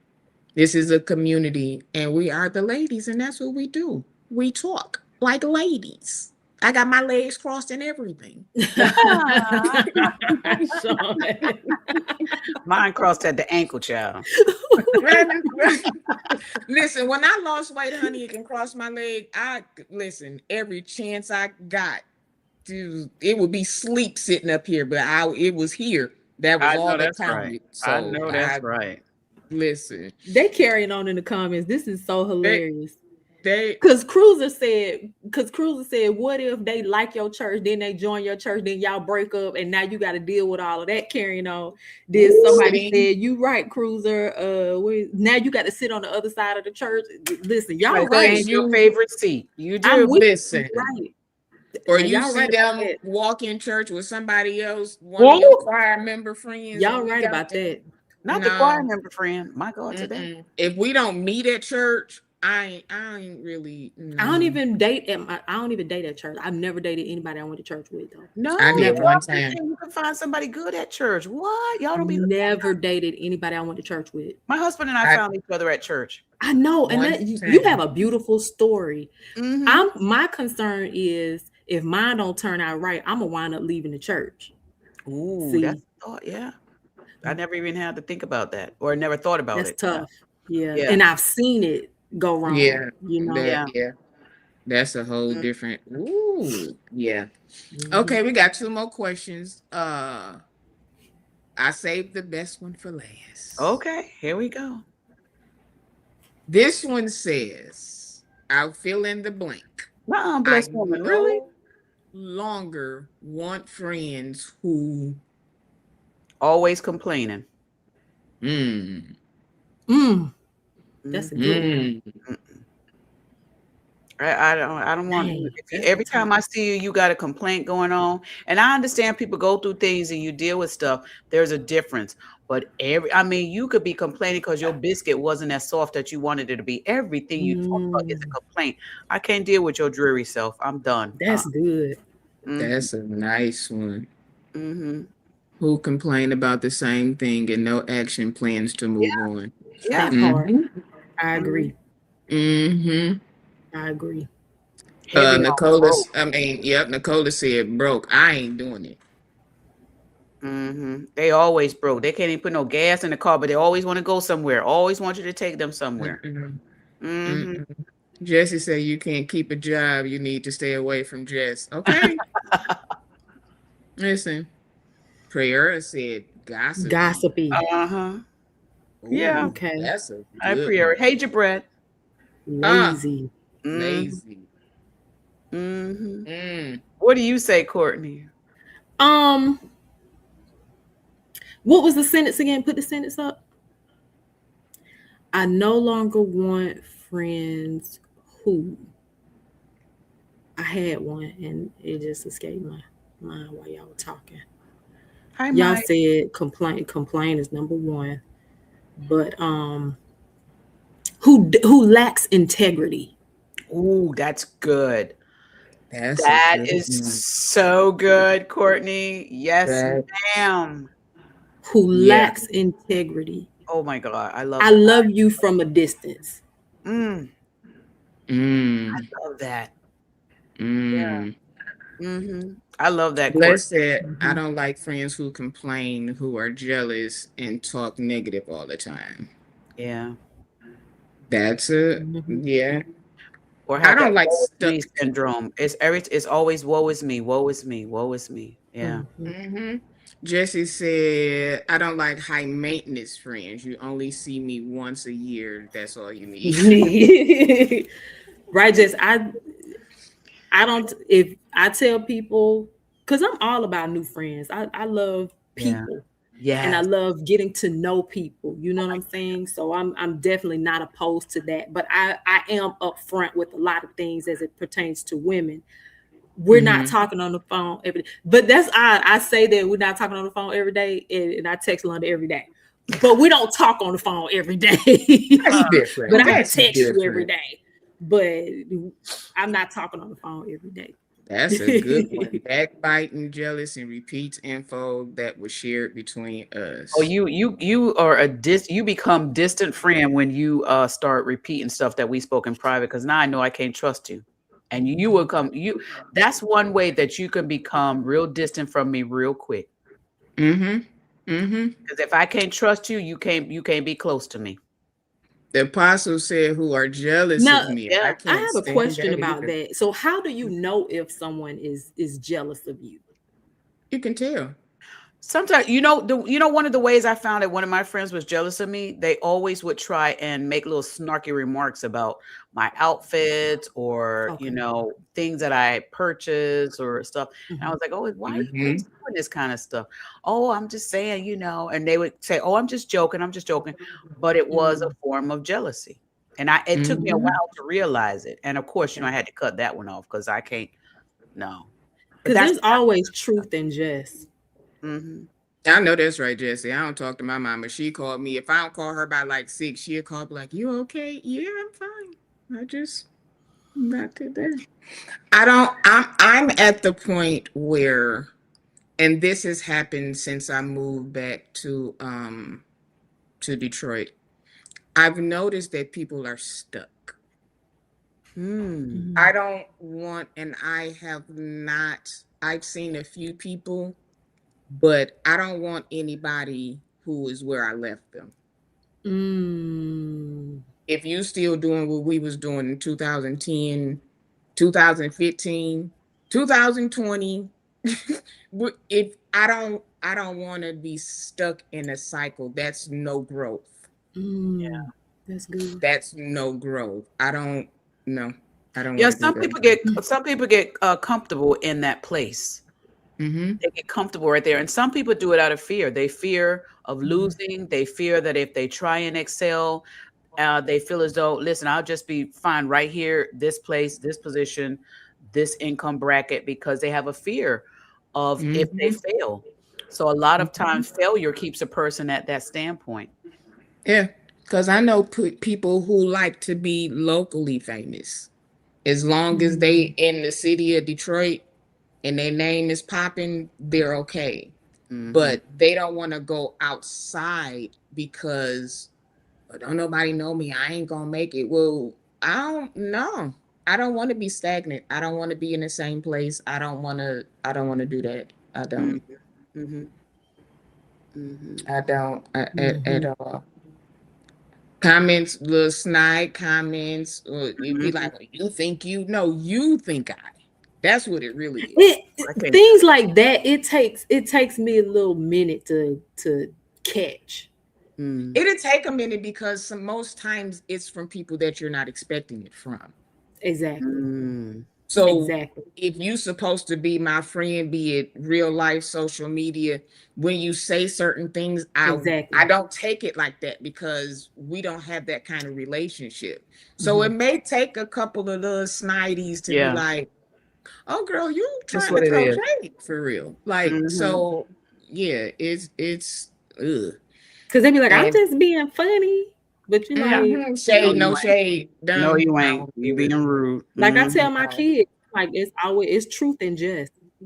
It's always truth and just. Jesse said energy vampire friend. Yes, Jesse. Oh my God. Took all the life out Y'all of going off in these comments. Y'all had to get this off y'all chest. This is a good question. Right, Jesse. Drained and tired. Be like, oh God, no, I can't with you. No.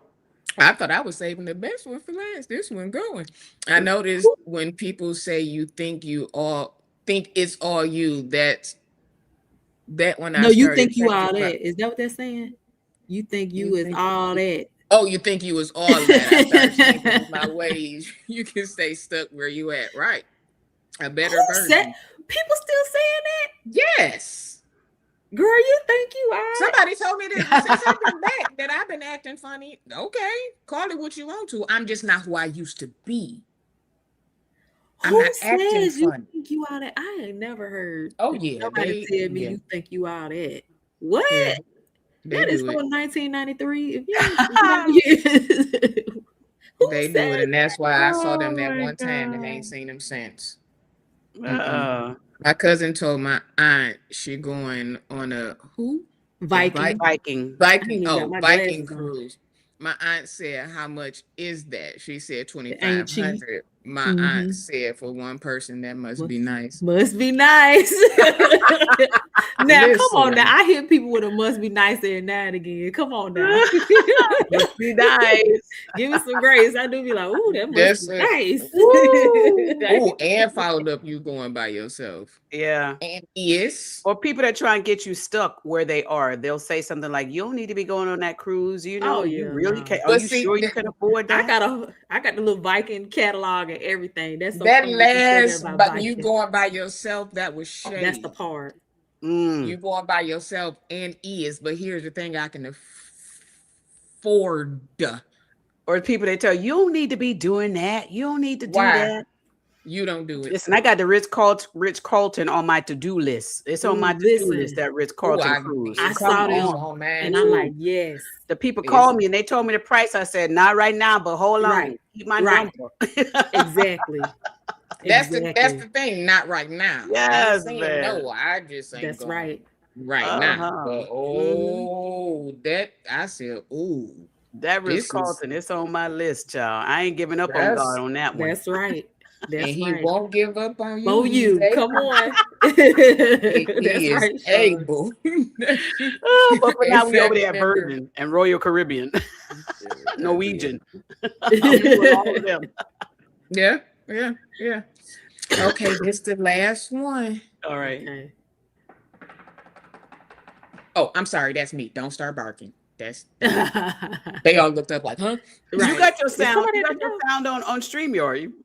I do. I just what's forgetting about it all the time. I do. Hey, too. Pastor Prim, how are you? Welcome to the room, sir. He's been in here for a minute. I ain't see him. Mhm. I'm sorry, Pastor Prim. You know, I'm gonna speak to the leaders when they come in. I didn't see him. I'm sorry. All right, this is it. If you could ask one church leader one question and they had to answer honestly, Mm. what would it be? I would ask Brian Carn if he really has children. Since we end and we might as well. Because they got We might as well end where we started. I hadn't even thought about him, but go ahead. Okay, since we there, Oh, we I got would questions. ask him, did you get all the stuff out the church? Oh. I'm asking for Sean. No, I'm teasing. That's a good one though. But see, okay, so Pastor Regina, would you be asking just to get clarity? Because we already know in the court records that he got kids. No, we know he has a child. Other than that one. We don't know plural. Okay. We don't know plural. Gotcha. That's a good one though. No, okay. And people might say, why you want to ask? Because here's my thing. I'm gonna pass it back to Courtney. Why would I want to know that? Because so many people have stated it, but you skirted around it. And then my thing would be, I understand you probably weren't feeling like I don't want the people to know I did this, but when is honesty going to really be at the forefront? That's all. Go ahead, Courtney. I would ask, good or bad? If you knew, since we're on the car thing, that I'm trying to ask the right way. Why didn't you? I'm going to ask as if I was his lay member. Okay. Okay. Why didn't you move us before the eviction? Yeah, that's good. Yeah. That's good. They could have been in the hotel before the eviction and it would not have went that way. Yeah, that's good, Courtney. Yeah, because you knew it was coming. Because let me tell you, you get the notices. And I tell you, my husband and I do real estate, property management. You know it's coming. You know the dates are there. And so, especially with a commercial, you know that. And then the difference with the commercial, they lock your stuff in. You get letters and letters and letters. With residential, they put your stuff on the lawn. That's right. With commercial, they lock your stuff in, and then they come back and put your stuff on the front. Because I never he didn't go to court. He missed the court date. So, remember, Courtney, the hair salon in Jonesboro that they did the eviction and all their stuff was in the parking lot? Yes. They picked it up and they took it all to the land. It was a beauty supply store. Because people was going over there getting all that hair and getting all that stuff. Yeah. And my question is, honestly, just like in a residential situation, oftentimes most people move before it gets to that point if they can't salvage their situation, right? Right. But then some don't. So that's why I'm like, he knew it was coming. Why didn't he do it? Is it that he kept thinking he would have the time? And that's what a lot of residential people end up doing. That's why the sheriff comes and puts their stuff on the lawn. They think they have another day. No, you get that last letter say you have until. Right. But courts have to schedule, and sometimes courts are backed up, and some people start betting on that. They betting on that, yeah. Yeah. There's one county in Georgia, what they do, that particular county, they go and knock on the person's door and tell them, we come in here Tuesday at 10 o'clock. Yep. They will let you know in advance. Fulton is good for that. Honey, Fulton don't play. If they say Tuesday at 12, at 11:50, they're going to be sitting there like, okay, we just wait until. Or can I get one more question? Pastor, how did we get to this point? Yeah. And what can we do to come out of this? Where's the money? $13,500 a month, 7 months. That's almost $100,000, right? In a year, that's a whole bill. Yeah, it It was. makes no sense. Nicola said, oh, Nicola. Nicola said, I'ma ask Jamal how many kids he has. Not claimed, but inserted C. 94,500. 94,500 for 7 months. Wow. I That's, thought you were talking about Jamal. I was oh, like, that's what I was about to say. I'm Whoa. like, Pastor I was Regina, about to come say on now. not Jamal. We Okay, done that's how some much stuff. Karn, 95,000. Yeah. Okay. 7 months. I'm sorry. What was Nicola's question? I'm sorry. My apologies. How many kids does Jamal have? Oh, y'all thought I was saying Jamal had 13,000, 94,000. Yes, this I was Oh, like, God. what? No, Jamal. No, Jamal. That I was wasn't like, me. that is Hold on, hilarious. Pastor. We want to talk about you. Uh-oh. Jesse said, I'm going to ask Bishop Jakes to remove Sarah and Torre immediately. My God. You want Sarah and Torre gone? You say out of there. Nicola, I'm not going to do that. We love Lovey. I don't watch Wait, nobody. about We going to slide it in there. Let's see. Ooh. Cruiser says, why did Brian, as the pastor, have the responsibility over finances and paying the rent? Yeah. we're assuming that. We don't know that for sure. Who is the finance committee over there? See, we don't know that. Yeah, we don't know. More Grace, We don't know. LLC. Good night. No, okay. Let's see. I don't think I could be a member of a church with bad business structure. It's hard, and a lot of concerning. members But remember don't what he know. told the congregation in the letter that he posted online is that they took the money and did repair. So that's what the congregation is going based on. Oh, They're not thinking that I he missed simply that didn't part. pay the rent. Yeah, His yeah. letter stated that they did repairs. So you did Okay. 13,000. That's what his Well, letter so stated. I remember when the air condition had went out. He did say somebody stole the copper. He said a crackhead, which I did a video on that because I thought that was rude. But he said a crackhead stole the copper. Well, they do that all the time. From They that. do that here a But lot. here's what And- people have to realize too, and I said this on my video also, with commercial real estate is different than residential. You have to really look at your contract, your lease. His lease may have said that the corporation or the entity is responsible for every repair. I know a church, we got some church friends in Florida. They rented a commercial space and they were in there for 2 months and both commercial AC units went out and those pastors had to pay for it because it was in their lease in repairs. Good Lord. They were responsible for and they had to pay for it. I think it was over $13,000. And I know it's not cheap, or if you have any roofing issues. Yeah. Yeah, I'll because give if they him that. snatch the system off of the top of the roof, they are damaging things. So you can't just replace the unit. You have to replace maybe floorboarding. If it rained, it probably it's a lot of stuff that goes along with that.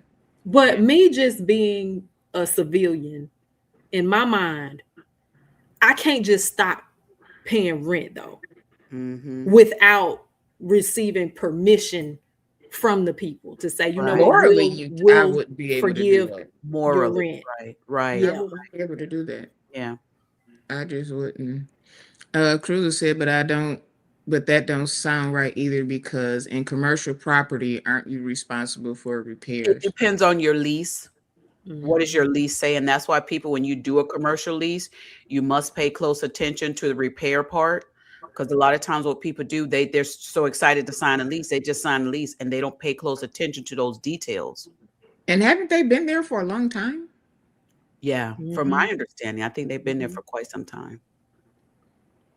You could have bought it. You could have bought the whole complex in a year. They put a lot of work into their church. I'm going to say this about purchasing because my pastor said something key. So oftentimes it is not easy to get a loan as a church. No, it's from not. the bank. No, it's not. You can cancel Christmas. You're not getting a loan from the bank. It depends. You got to be somebody. You have to have a track record. You have to have major history. Your church Somebody has to and be a know little somebody. older. They need to see your doc. And you have to have, sometimes you have to have a personal guarantor. And from my understanding, somebody said allegedly that Prophet Brian Karn is not the personal guarantor on the lease. I'm not sure if that's accurate or not. But So it is. that's where I was heading. So a lot of times when we say why haven't he purchased? Why haven't he purchased? Because he probably can't purchase. He probably can't. He probably can't get millions of dollars worth of financing by himself.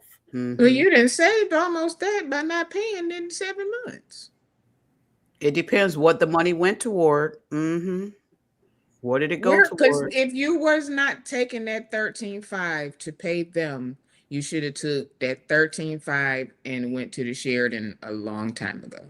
But here's what I noticed also when with this whole thing.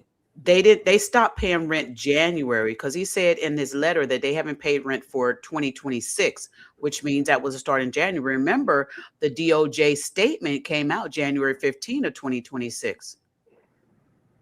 So it appears that with all this going on with when this thing went public is when he or the organization stopped paying the rent the same time. And why? That's the question. Yeah. That's the What happened question. to Courtney's camera? Maybe Uh-oh. her internet. What Yeah. did Jamal move out of most of their debt? Ooh. I don't know. I think the last time I saw Pastor Jamal making a conversation regarding their income, I think he said that they were almost paid off the building. From my understanding. The apostle said none of this was on his financial statement provided to the IRS. Yeah, IRS would have put that in the court docs had that been a dent in his. It's like he just coming up with stuff almost. It's like just say what it is and do what it is and just call it like. Yeah. At this point, we know something. Something, yeah. So at this point, just I don't know. It's a lot, but my God, today. Let's see. What would I ask a pastor? Yeah, what would you ask, Sean? Or we wait for Courtney. Courtney, where you at?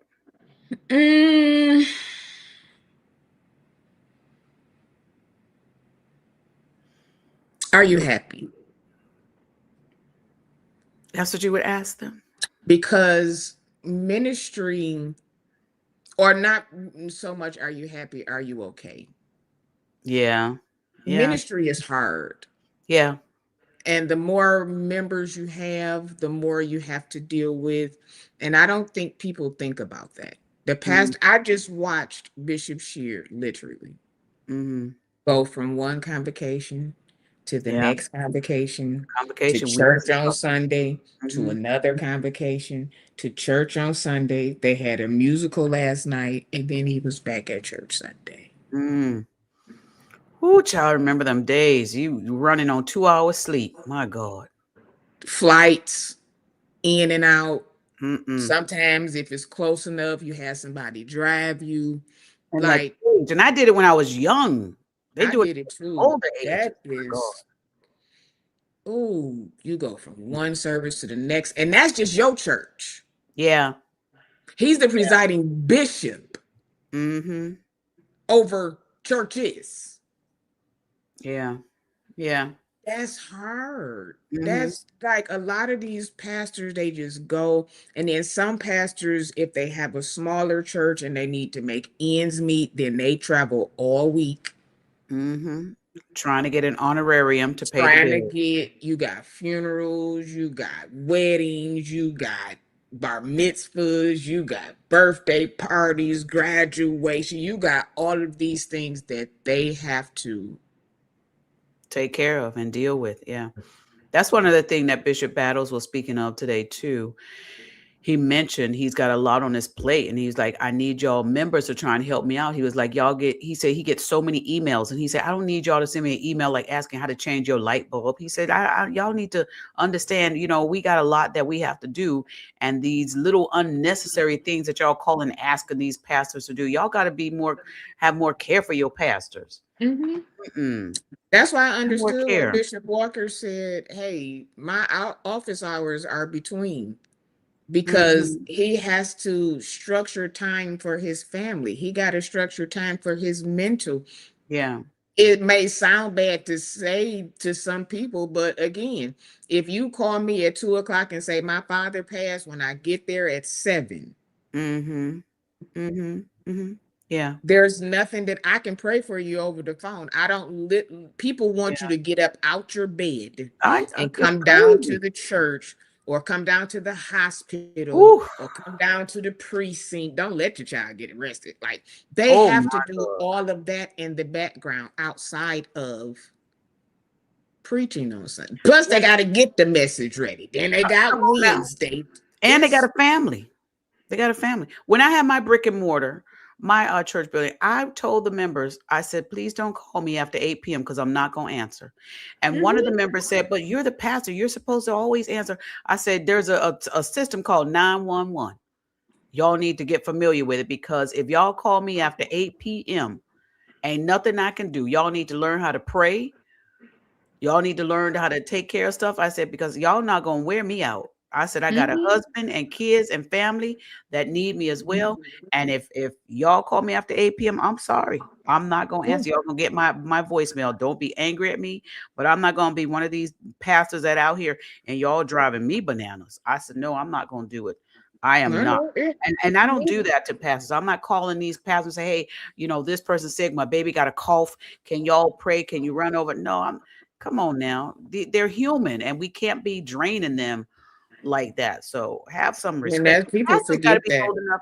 Pastors got to be bold enough to tell their church members, like Bishop Battle said this morning, y'all stop wearing them out. Pastors got to be able to say, listen, I am not available 24 hours a day.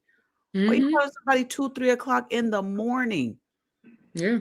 Call 911. That's what they're there for. That's what, and they can do more than I can. Mm-hmm. That be the thing. Yeah. That be. Court, you ready?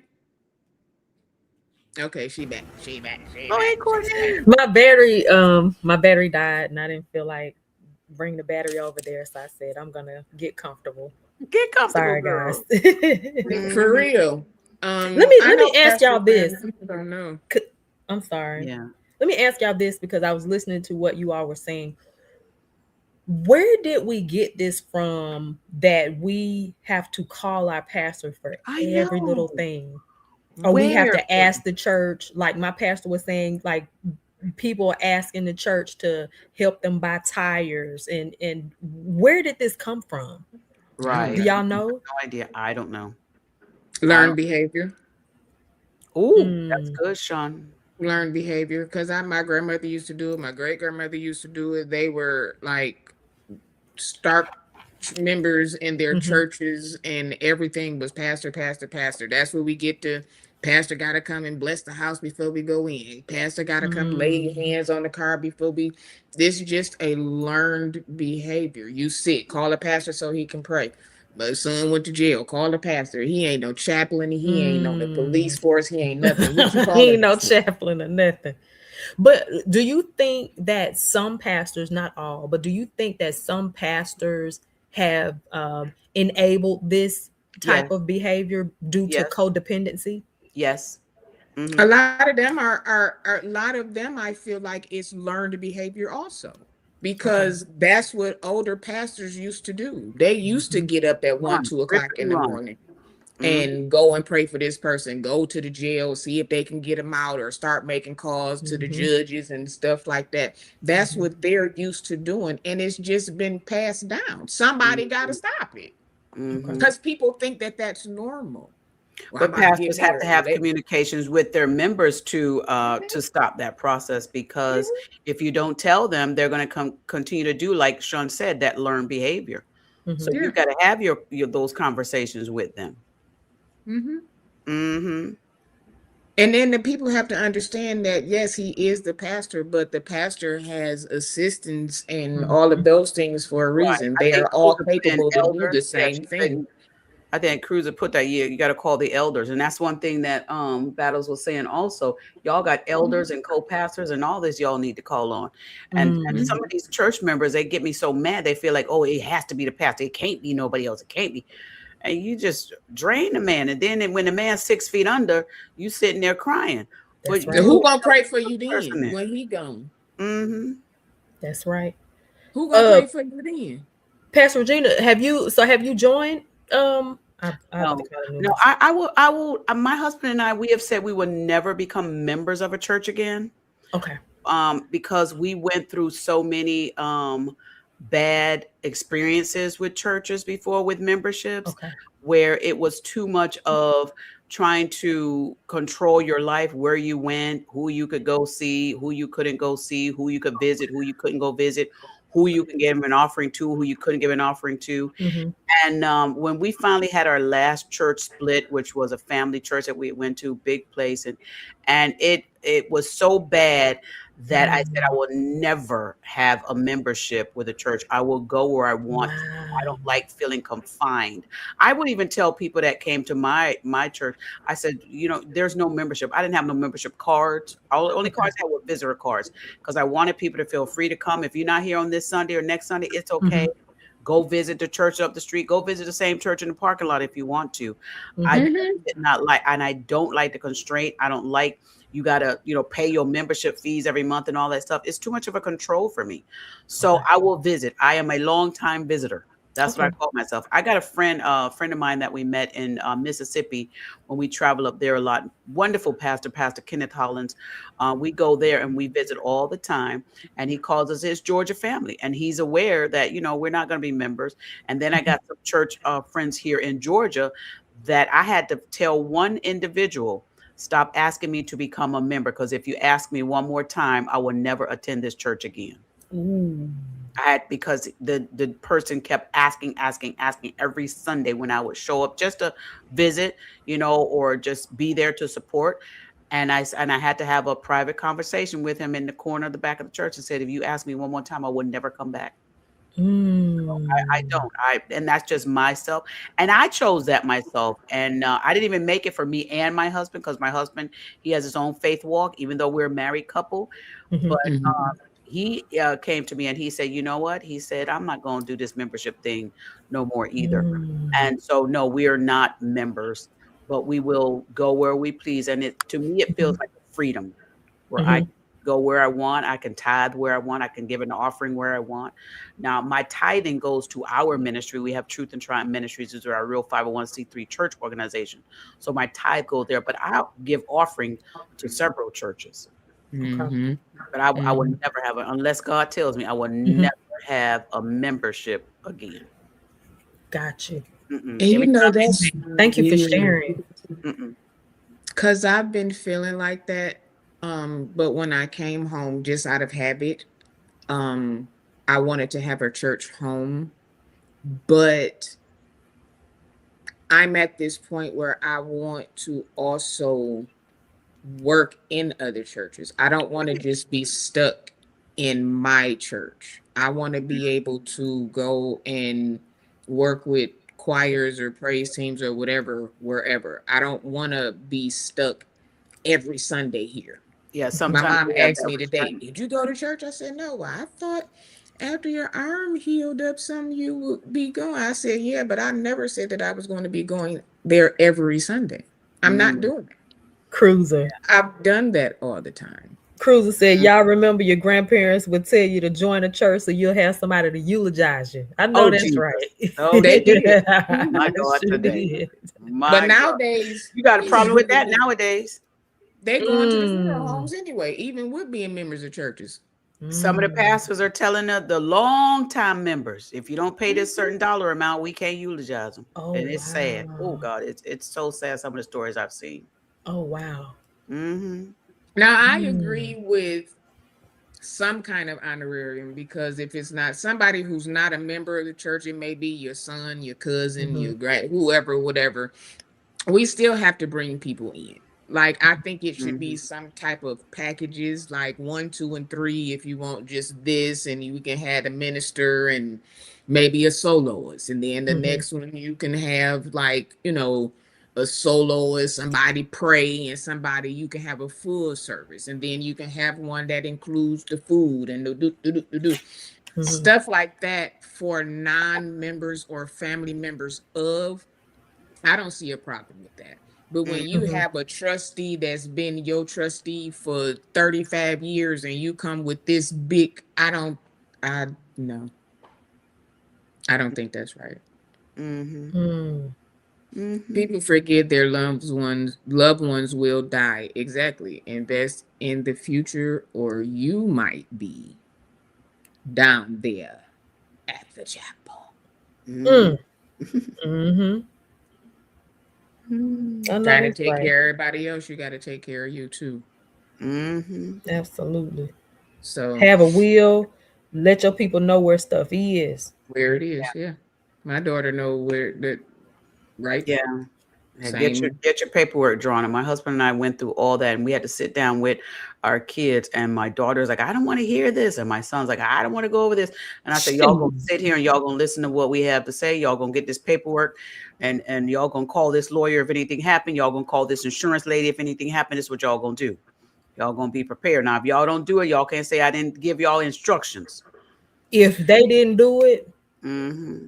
they would be fighting in probate court for years. Mm-hmm. Mm-hmm.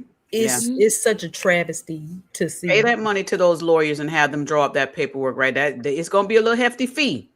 Trying to get them You living going wills and them other wills, and Yeah, it's gonna be a little hefty fee, but pay it. It's necessary, and record those paperworks in your county too, your county come court. on. Record 'em. St. James, I did miss your point, but we do need to talk about having life insurance and stuff like that. get it or We you gonna be about that. down at Willie For Watkins. real, for real.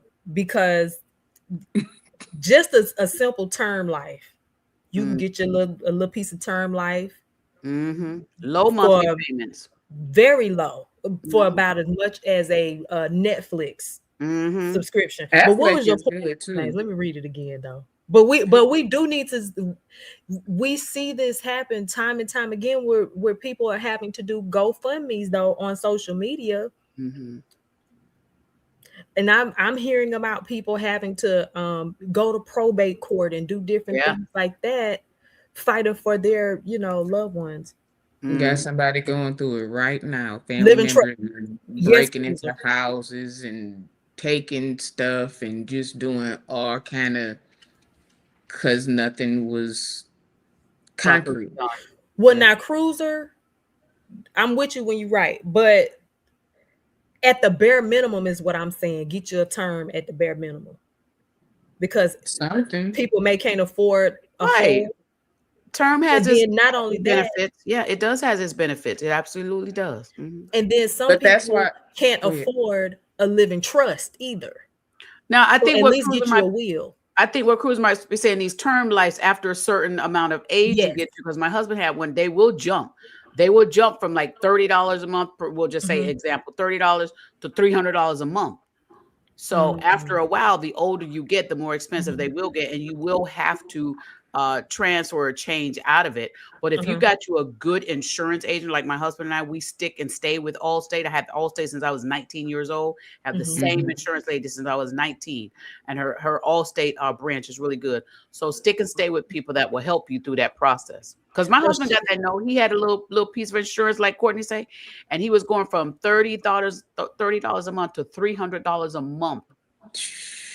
we got to do a show on this alone though, because Mhm, Cruiser, because I know you're in the estate planning business. We got to talk offline, mhm. but we really should do a separate show on this, because we do need to educate wherever, And I because would say we just this never know. I would Because a say lot this of people also. don't I know. got a call from my insurance agent, and they were going over some insurance policies and stuff, and they now are pushing more of the mortgage protection, which if you pass away, if you have your mortgage in this insurance, I forget the name that she called it, but they will actually send the money to the mortgage company. See, before they weren't Mhm. doing that. They would give Mhm. the money to your beneficiary. But Mhm. what happened is a lot of these beneficiaries would take the money, spend it, Wasn't and never paying. pay up the mortgage. Yep. And so they Mhm. don't have nowhere to live, but they got the fancy car in the Yep. driveway.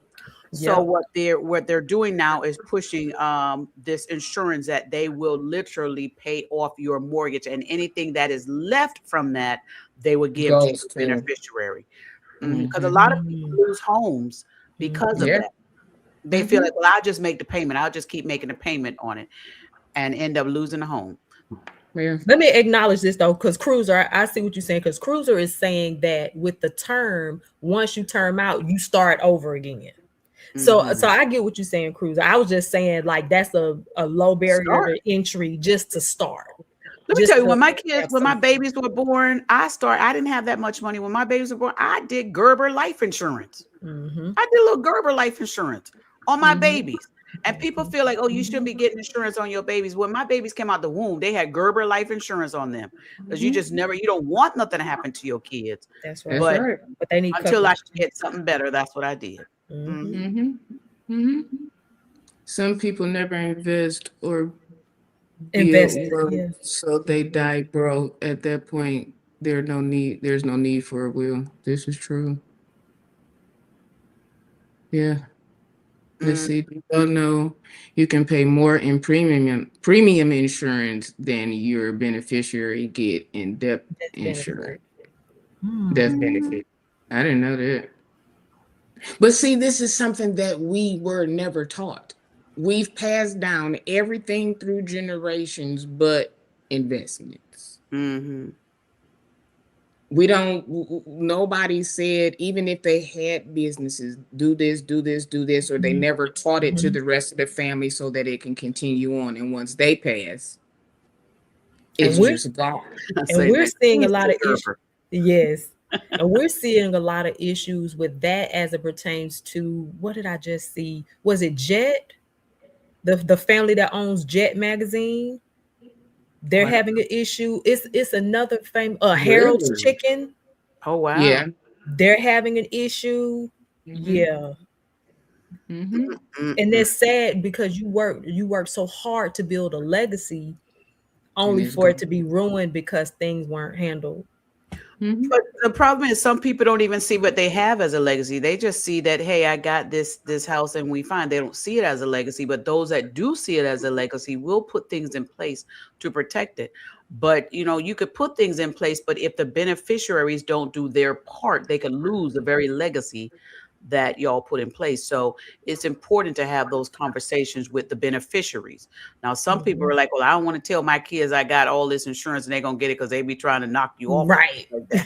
But if you feel like that around your kids, you need but some people really do feel that way. They do. And so they don't want their people to know. But it wasn't until I started being in the estate planning industry that I was like, hey, Mom, we got to have this conversation. And she didn't want to talk about it. She did not want to talk. I don't know why Black people don't want to talk about it. And the reality of it is appointed a man wants to die. We all got to go. It's coming. Yeah. I'm like, Mom, look, here's my insurance. You know where I go to church at. This, that, and the third. Like, we got to put things in place because you just never know. And I would never want you to ever, I would never want my family to ever be in a position to where they got to fry fish to at least cremate me. Come on. That part. And that's just a cremate. Let's do a midweek find that, because I know Pastor Regina does Mondays. Was it 12? Well, Pastor Grant does Money Mondays. Monday Mondays. Grant does that. Yeah, she does business finance. Yeah. Let's do an open panel, and because we don't talk about it. Get Cruz on here. Let's get some professionals. If anybody in the insurance, Shy Rosalind says she can do it, so you can get Shy Rosalind. She's willing to share. Cruz is willing to share. Because she actually. Shy Rosalind, you're in the insurance space, or she was just saying that she had an experience with her. Okay. With her mom. I don't know if she's in. But yeah, that's something, because we need to do it. Now y'all just said y'all were gonna slow down on the line. We ain't doing no marathons. Listen, say James, you saw I said that's Pastor Grant does the Money Mondays. I ain't say I do. Pastor Grant does them Money Mondays, honey. Yeah, it ain't about a slow. I need to pick up. I need to get in here. Because I've been. Let's definitely do that. No every day though. I ain't gonna do it every day now. But consistency pays. Consistency pays off. I'm not. But what I do is, if I don't go live, I at least try to post something, a short something on the community wall, some kind of something just to try to keep some kind of. I, But Yeah. I was going hard one month. St. James was like, Regina, that juice over there, she going live all the time. I was going hard one month. Listen, you I was was like, going I got to, but listen, ham. and can I tell you that check did look nice, but I was like, I ain't doing that no that was more. a lot of work though, huh? That Oh was my a lot God. of work. I was You using got to work Office on your Clip. body. I was using StreamYard clips. I was streaming. I was doing a lot. It was too much. I said, nah, I said, I need to look at my man in the face and know what he looked like. I can't do this. Come on. I had to slow down. Trust God. I said, come on, God. The following month was a little lower, but I was like, oh, well, that's all right, God. I got some sleep. Okay, you traded 1 for 1 because listen, St. Jack, listen, Apostle, I don't know if it's just his birthday that just passed or something. I don't know, but our leader has been on one. He 1,000. Hey, what I miss? just been on. He been on one. Don't bother the apostle this till after July, cause That is funny. he is. Let's see. Before my dad passed, he picked out his casket, his suit, and the flowers, and he paid for it in cash. My mom didn't have to worry about any of that. Yeah. Yeah, my dad would start talking about stuff, and I'm just When before my mom passed away, my mom had ovarian cancer and she lived 2 years. Doctor said she would only live 2 months. She lived 2 years and 4 months. And before she passed, she told me and my siblings she did not want a funeral. My mom was the one, she never went to a funeral. Even when my younger brother passed away, my mom did not go to the funeral. And y'all have to understand, my mom lost one of her children. It's my older brother, the one I take care of. And then there was another brother after my brother. That baby passed away, unfortunately, tragically, and at birth. Not at birth, but the baby was around 1 or 2 years old, from my understanding. And then it was me. So my mom had this thing from an early start where she didn't like funerals. And when she passed, before she passed away, she told us she did not want a funeral. So much so that she told us if we gave her a funeral, she was gonna come back and haunt us. and hunt. She's gonna come back and haunt you. So she did. She wanted to be cremated, and she did not want a funeral. And she made sure that we upheld to that. Look at St. James talking about God has instructed me to correct the house. I love it. I love it. Pastor Prim says, as part of my legacy, I gave the publishing to one of my songs to each of our children. And one to each of my grandchildren. And my wife gets all my catalog. It's another way to set them up. That's That sweet. is. Yeah. Oh, Pastor Prim, you're gonna have to come Prim? on too. You're gonna have to come on too, cause let's do this before August. If we're partnering, if you're doing it, I can just tune in. Either way, it's fine. Y'all know I'm off for You about said you wanted to do it this week, 3 though, more right? weeks. During the week. If this week is fine, we'll talk about it behind the. Okay. We can get it together so we can Pastor actually Brown, what you wrote? structure everything. Okay. Chris has started paying attention to estate planning because my paternal grandfather died not knowing his network. Wow. Makes sense. Imagine how many Black people have died not knowing. Yeah. Wow. And they don't because teach they them didn't that know. just because the home is paid for don't mean that you still don't have taxes to pay. And you know how many people, oh my God, That's how they you know how many lose people lose their homes because of tax sales? Yeah. Yes. Her house. Okay. Yes. But you still have taxes left, but Yeah. The stories are so sad. Oh my God. They end up getting put out, not just you never taught them the taxes are due. Yeah. Absolutely. Somebody leave you the home, but you can't pay the taxes. Yeah. I'm Airbnb, and if it's something I can't pay the taxes on, now you gave it to me, I ain't gonna get rid of it, but I also not gonna go into debt or lose it. Yeah. So a lot of people don't know. Yeah, then again, that's something that was not passed down through generations. So how can they teach us something they don't know? And then a lot of people just don't know what assets their family members have. They don't know that they got people that's sitting in rentals that they own. They don't know because they never shared it with them. Mm-hmm. That's right. And that's why I was about to say, Pastor Regina, it's because why are we like this? We It's don't not want our to fault. share because we're concerned about what? Like somebody has to know these things. Mm-hmm. Mm-hmm. I don't But know. why do we not share? Why do we not? I That's don't for something fear else of that's people been not taught. knowing. You don't want people to know your money situation. You don't want people to know you have. But then what happened is when you don't Mhm. tell anybody and you pass Something away, happens. nobody know you had all this. The taxes come due, and these other people come in and swoop up all these properties. Probate I court. have been at some tax sales where I was like, my God, I know they Really? lost that. man, oh my God, I've looked at some storages and been like, gosh, yeah. people Mm-hmm. don't even know that their loved ones had storages. Mm-hmm. Yeah, And they they don't got know. mink coats and jewelry and all kind of stuff, and it just goes to People feel like, well, I don't want them to know my business. I don't want them to know this, know Mhm. that. And unfortunately, so much estate is lost because, like Cruiser said, you don't know their net worth. hmm there was abundance of money. He was living not realizing he actually had a network. He had land, government, Wow. retirement money. Wow. Residual Visual money from money from a farm. farm. Our family has a farm right now and it's just sitting.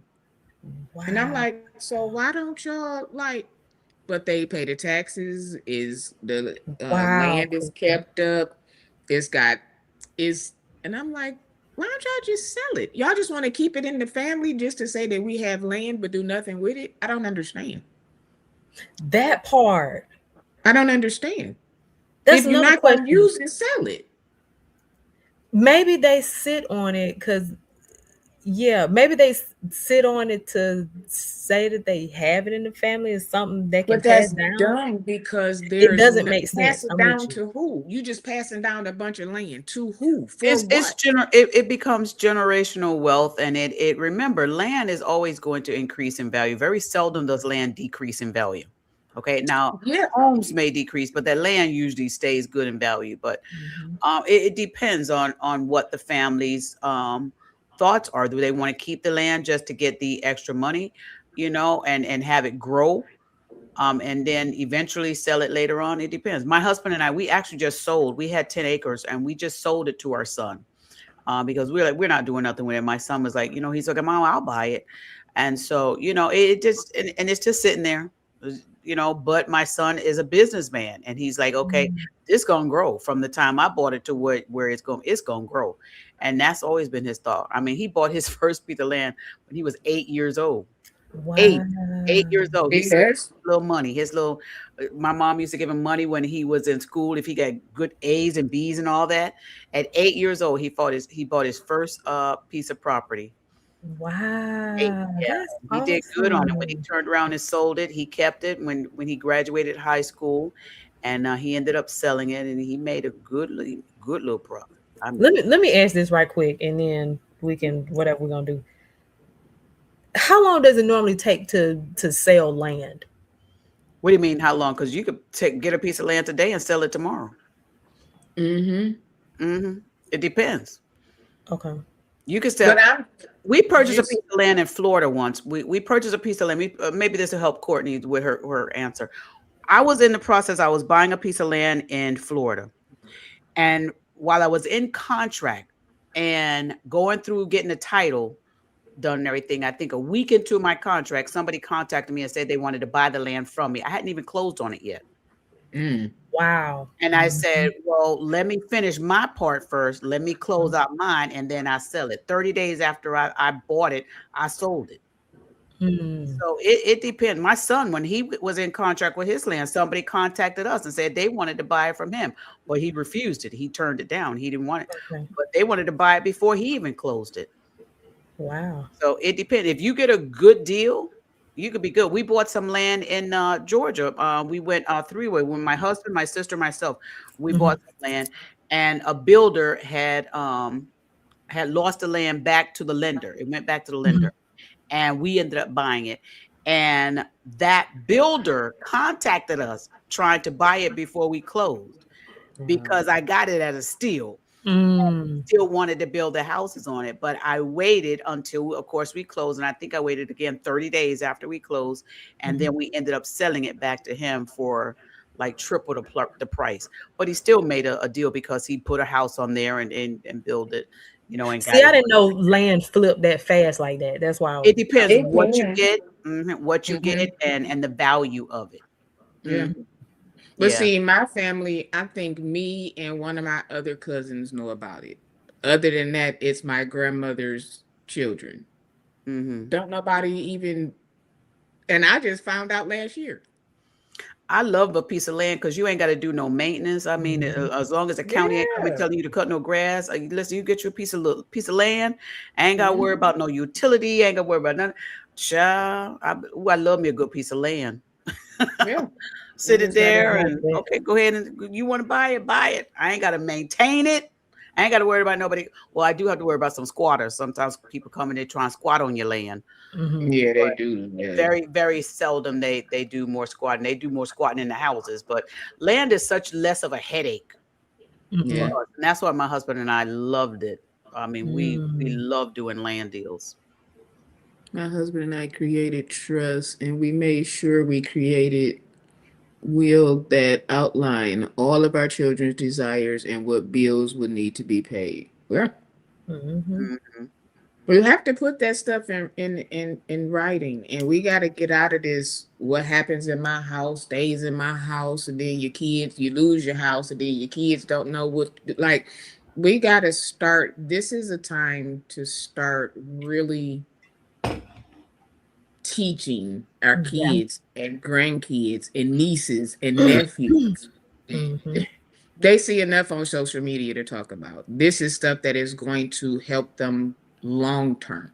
Ownership is key. I used to tell the kids when my husband had his office, um, I would tell the people that would come in and we would have little classes for youth to come in, 18, 19 years old and stuff like that. And I would talk to them. I said, you need to own something. You could buy a little piece of land somewhere. And at the time, you could buy a little piece of land like $2,000, $5,000. I said, just own something. It Mhm. just makes your life feel more valuable. Mhm. Just own something. Yeah. And people, the teenagers will be like, we can't buy anything. Yeah, 18 and older, you could buy. 19 years old, depending on which state you in, you could own. And it Just just, people think it's a lot, and it's not. and it's really not. When you look up some of these deals to get you a little piece of land, my You don't want to teach a class? we were doing that back when he had his office, and we haven't gone back into it. And I'm here's talking the about online. no, I haven't. No. No. Here's the problem. Some of these kids, they just so hard. They would rather have the tennis shoes. They They rather want it like this. a shirt. And I'm like, where's the value in that?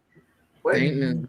it's sometimes it's so hard to get through to some of them. But out of all of them, you may find one or two, because I found two out of the whole bunch of people that we were talking to and dealing with, and they were like, "Yeah, Miss Regina, we want to buy some land. Help us to buy some land." Mhm. Mm-hmm. Y'all don't pay bills for the dearly departed. No health bills, credit card bills, etc. Tell creditors they They gone. gone. Listen. These people kept calling for my grandma when my grandmother passed, and they kept calling. And And my they gonna uncle ask, "What's just their kept estate? Do they telling have an them estate?" Hmm. she's like she passed. My mother passed, and they was like, well, we just need to talk to somebody. My uncle gave them the number to the cemetery. Mighty God. Them people in the They car called back cemetery. and said, well, that's the number to the cemetery. He said, I told you she was dead. Stop calling. Them Wow. people But done called up there though. That's crazy. they did call. Wow. They called. They asked for a number. They got it. Now, stop calling this house. Mm, Mm-hmm. mm. But it happened. So, well, ladies, we have done a wonderful show. I Yes. enjoyed today. I Thank enjoyed y'all for today. being here. Again, listen, y'all. We take our time and we do these things. Everybody got a life. Everybody got stuff to do, but we do still take our time out, and because we love our community, and that's who we are. So and I'm about to change this because I had my little thing put up, but I think I'm gonna have to change my background music. But however, this is what we need y'all to do. Subscribe to all channels. Share, spread the word. This show was good. This show was good. Shop the merchandise for everybody. Go and listen to crib music, do all of the things. And then if you want to, if you feel so, hit either one of our platforms for any ways to support. But the main way to support is hitting the like button. Hit the like button. More grace, Tay. I see you over there. More grace, Tay. That's what it is. Well, y'all, I'm gonna get out of here. Like I All said right. before, I started with me and I'm gonna end with me. This is one of the songs that I think at first time I did it, I was 15. And my uncle said from that moment on, anytime it's sung, I was going to do it. And during this concert, I was out in the musicians, offering times we take a break. This was my last time taking a break during offering because of what happened. So you're going to see somebody directing, but my uncle said, I said no, and he pushed me on up, and y'all going to see the rest of it. I love y'all. Again, turn on your notifications, hit the like button, and we'll see y'all next Sunday. Bye, guys. All right, y'all. That's it. That's it. That's it. Nope, I said remove. So, like I said, y'all, please enjoy this. It's old school. It's a video, a VHS. So you already know what the quality is going to be like. But listen, I love what I do, and I want to share it with you all because I didn't know y'all back then. So, are y'all gonna see a dress? You are. You're gonna see the skirt, but that's all right. God is still good. All right, y'all. I'm gonna take myself off of here. I'm gonna remove myself, and I'm gonna add this, and I will see y'all on another day.